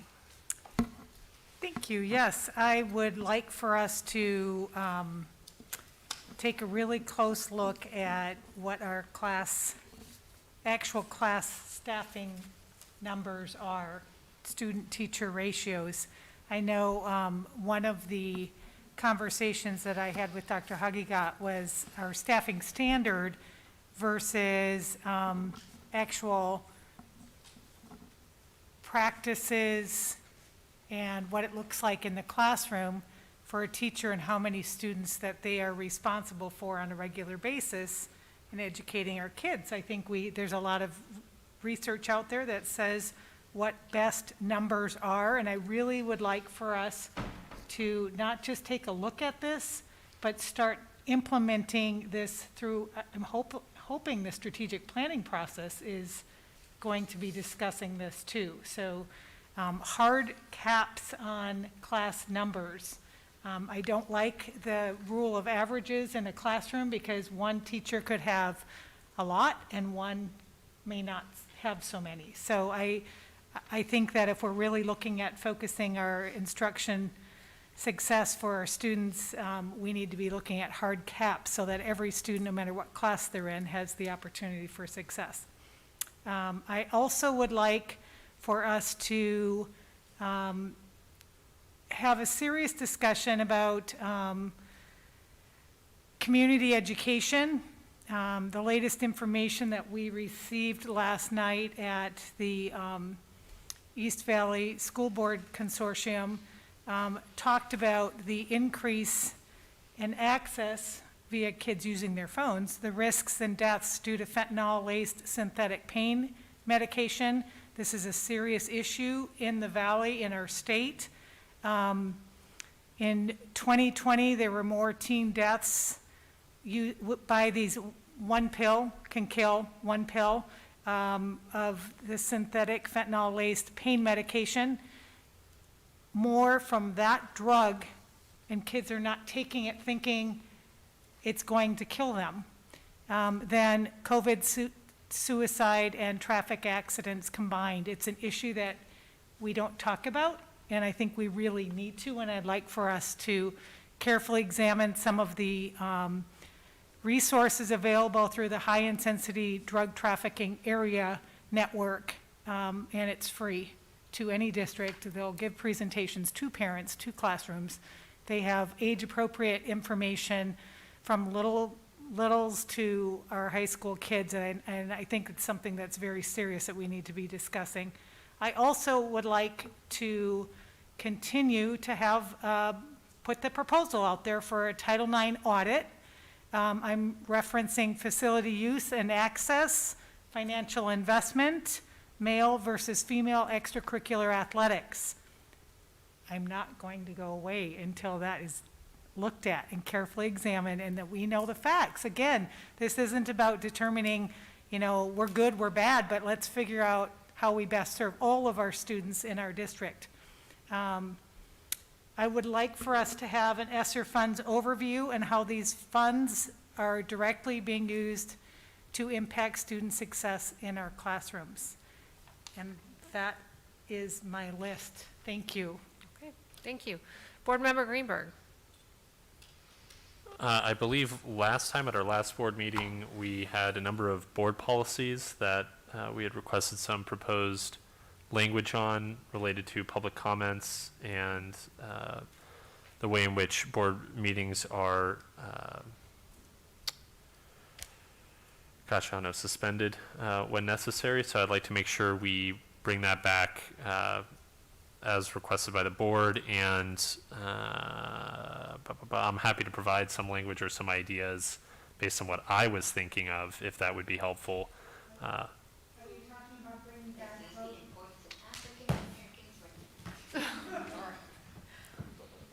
Just so I know what to bring back. I believe it is BEDH in, Both policies or just the one? I think, Policy that we did for first read, the B policies? yeah, the 2B policies. You want both of those? Yes. Okay, thank you. Thank you. Okay, any other board members, future agenda items? Okay, I concur with Vice President Sanowski. My agenda item that I'd like to see is a discussion regarding ESSER funds, all expenses associated with the distribution of them, including positions created and the targeted approach that we are using for these funds to help our students.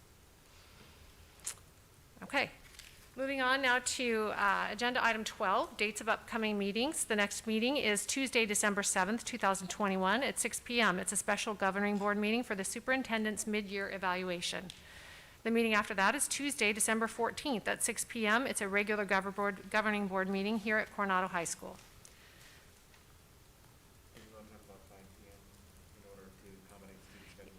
Yes.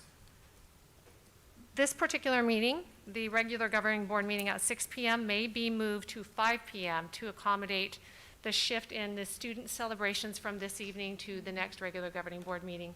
That is finals week for so many of these kids, and we'd like to get them out of here, so we may be making that change for the one time. Anything else? Okay. Number 13, do any governing board members have any governing board reports? Board member or Vice President Sanowski. Here we go. I really would like to thank all of the staff members that play a role in providing great opportunities for our kids, one in particular, and our families. One in particular was, since our last general public governing board meeting, was the Red Ribbon Week. Not Alone, Not My Child gave that presentation, and it was addressing the issue of teen suicide, another very important, although unpleasant topic to discuss with kids. And that was a great presentation. I had the privilege of viewing what I thought to be one of the best productions I've seen in SUSD in the theater, and that was at Saguaro's Theater. She Kills Monsters. It was fantastic. It was relevant to kids, the theme was, and it was just really well done. So kudos to everyone who played a role in that. Also had the ability to witness some amazing talent at the Saguaro Coffee House. I know there was a lot of work that went into, volunteer work that went into hosting that. So thank you to everyone who had a role in that, and students. That was fantastic. Also, the Chaparral Athletic Signing Event was very fun to go and watch. It was not just really exciting for those student athletes who were signing their letters of intent to their universities, but I found out that some of our students had signed interest letters at age 14 with top-level universities for their athletic prowess. So that was really cool, and it was neat to see the student body root on their friends. That was neat. By the way, we had 8 of the 11 signing. They were females, just making note of that. The Scottsdale Joint Education Community Meeting that Dr. Menzel, Board President Beckman, and myself have the privilege of participating in. I think a lot of our conversation that we've been talking about with using our community better and developing opportunities for our kids, I think this is really closely parallels it. And so we have had another meeting since our last governing board meeting, and we're moving the needle further along to working with our school district, our community college, and the city of Scottsdale. The Charo's 60th celebration, many of you were there. That was really neat to learn about and to recognize and thank our Charos for their philanthropic investment over the years in our Scottsdale School District, our students, and our staff.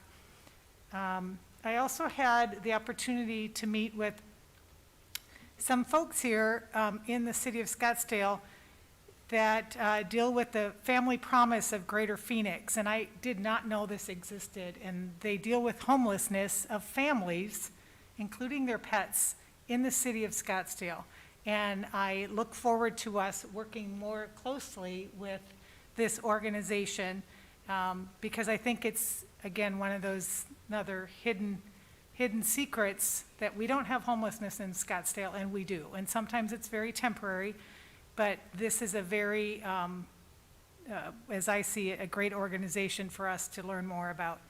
And then, as I mentioned before, the East Valley School Board Association or consortium had a gathering at EVIT on their main campus last night, and that was very enlightening to attend. So that's it for my brief report. Thank you. Any other governing board members have reports? No? Okay, I move to adjourn the meeting at 9:49 p.m. Do I have a second? Second. All in favor? Aye. Aye. Motion passes 5-0. Meeting is adjourned at 9:49 p.m.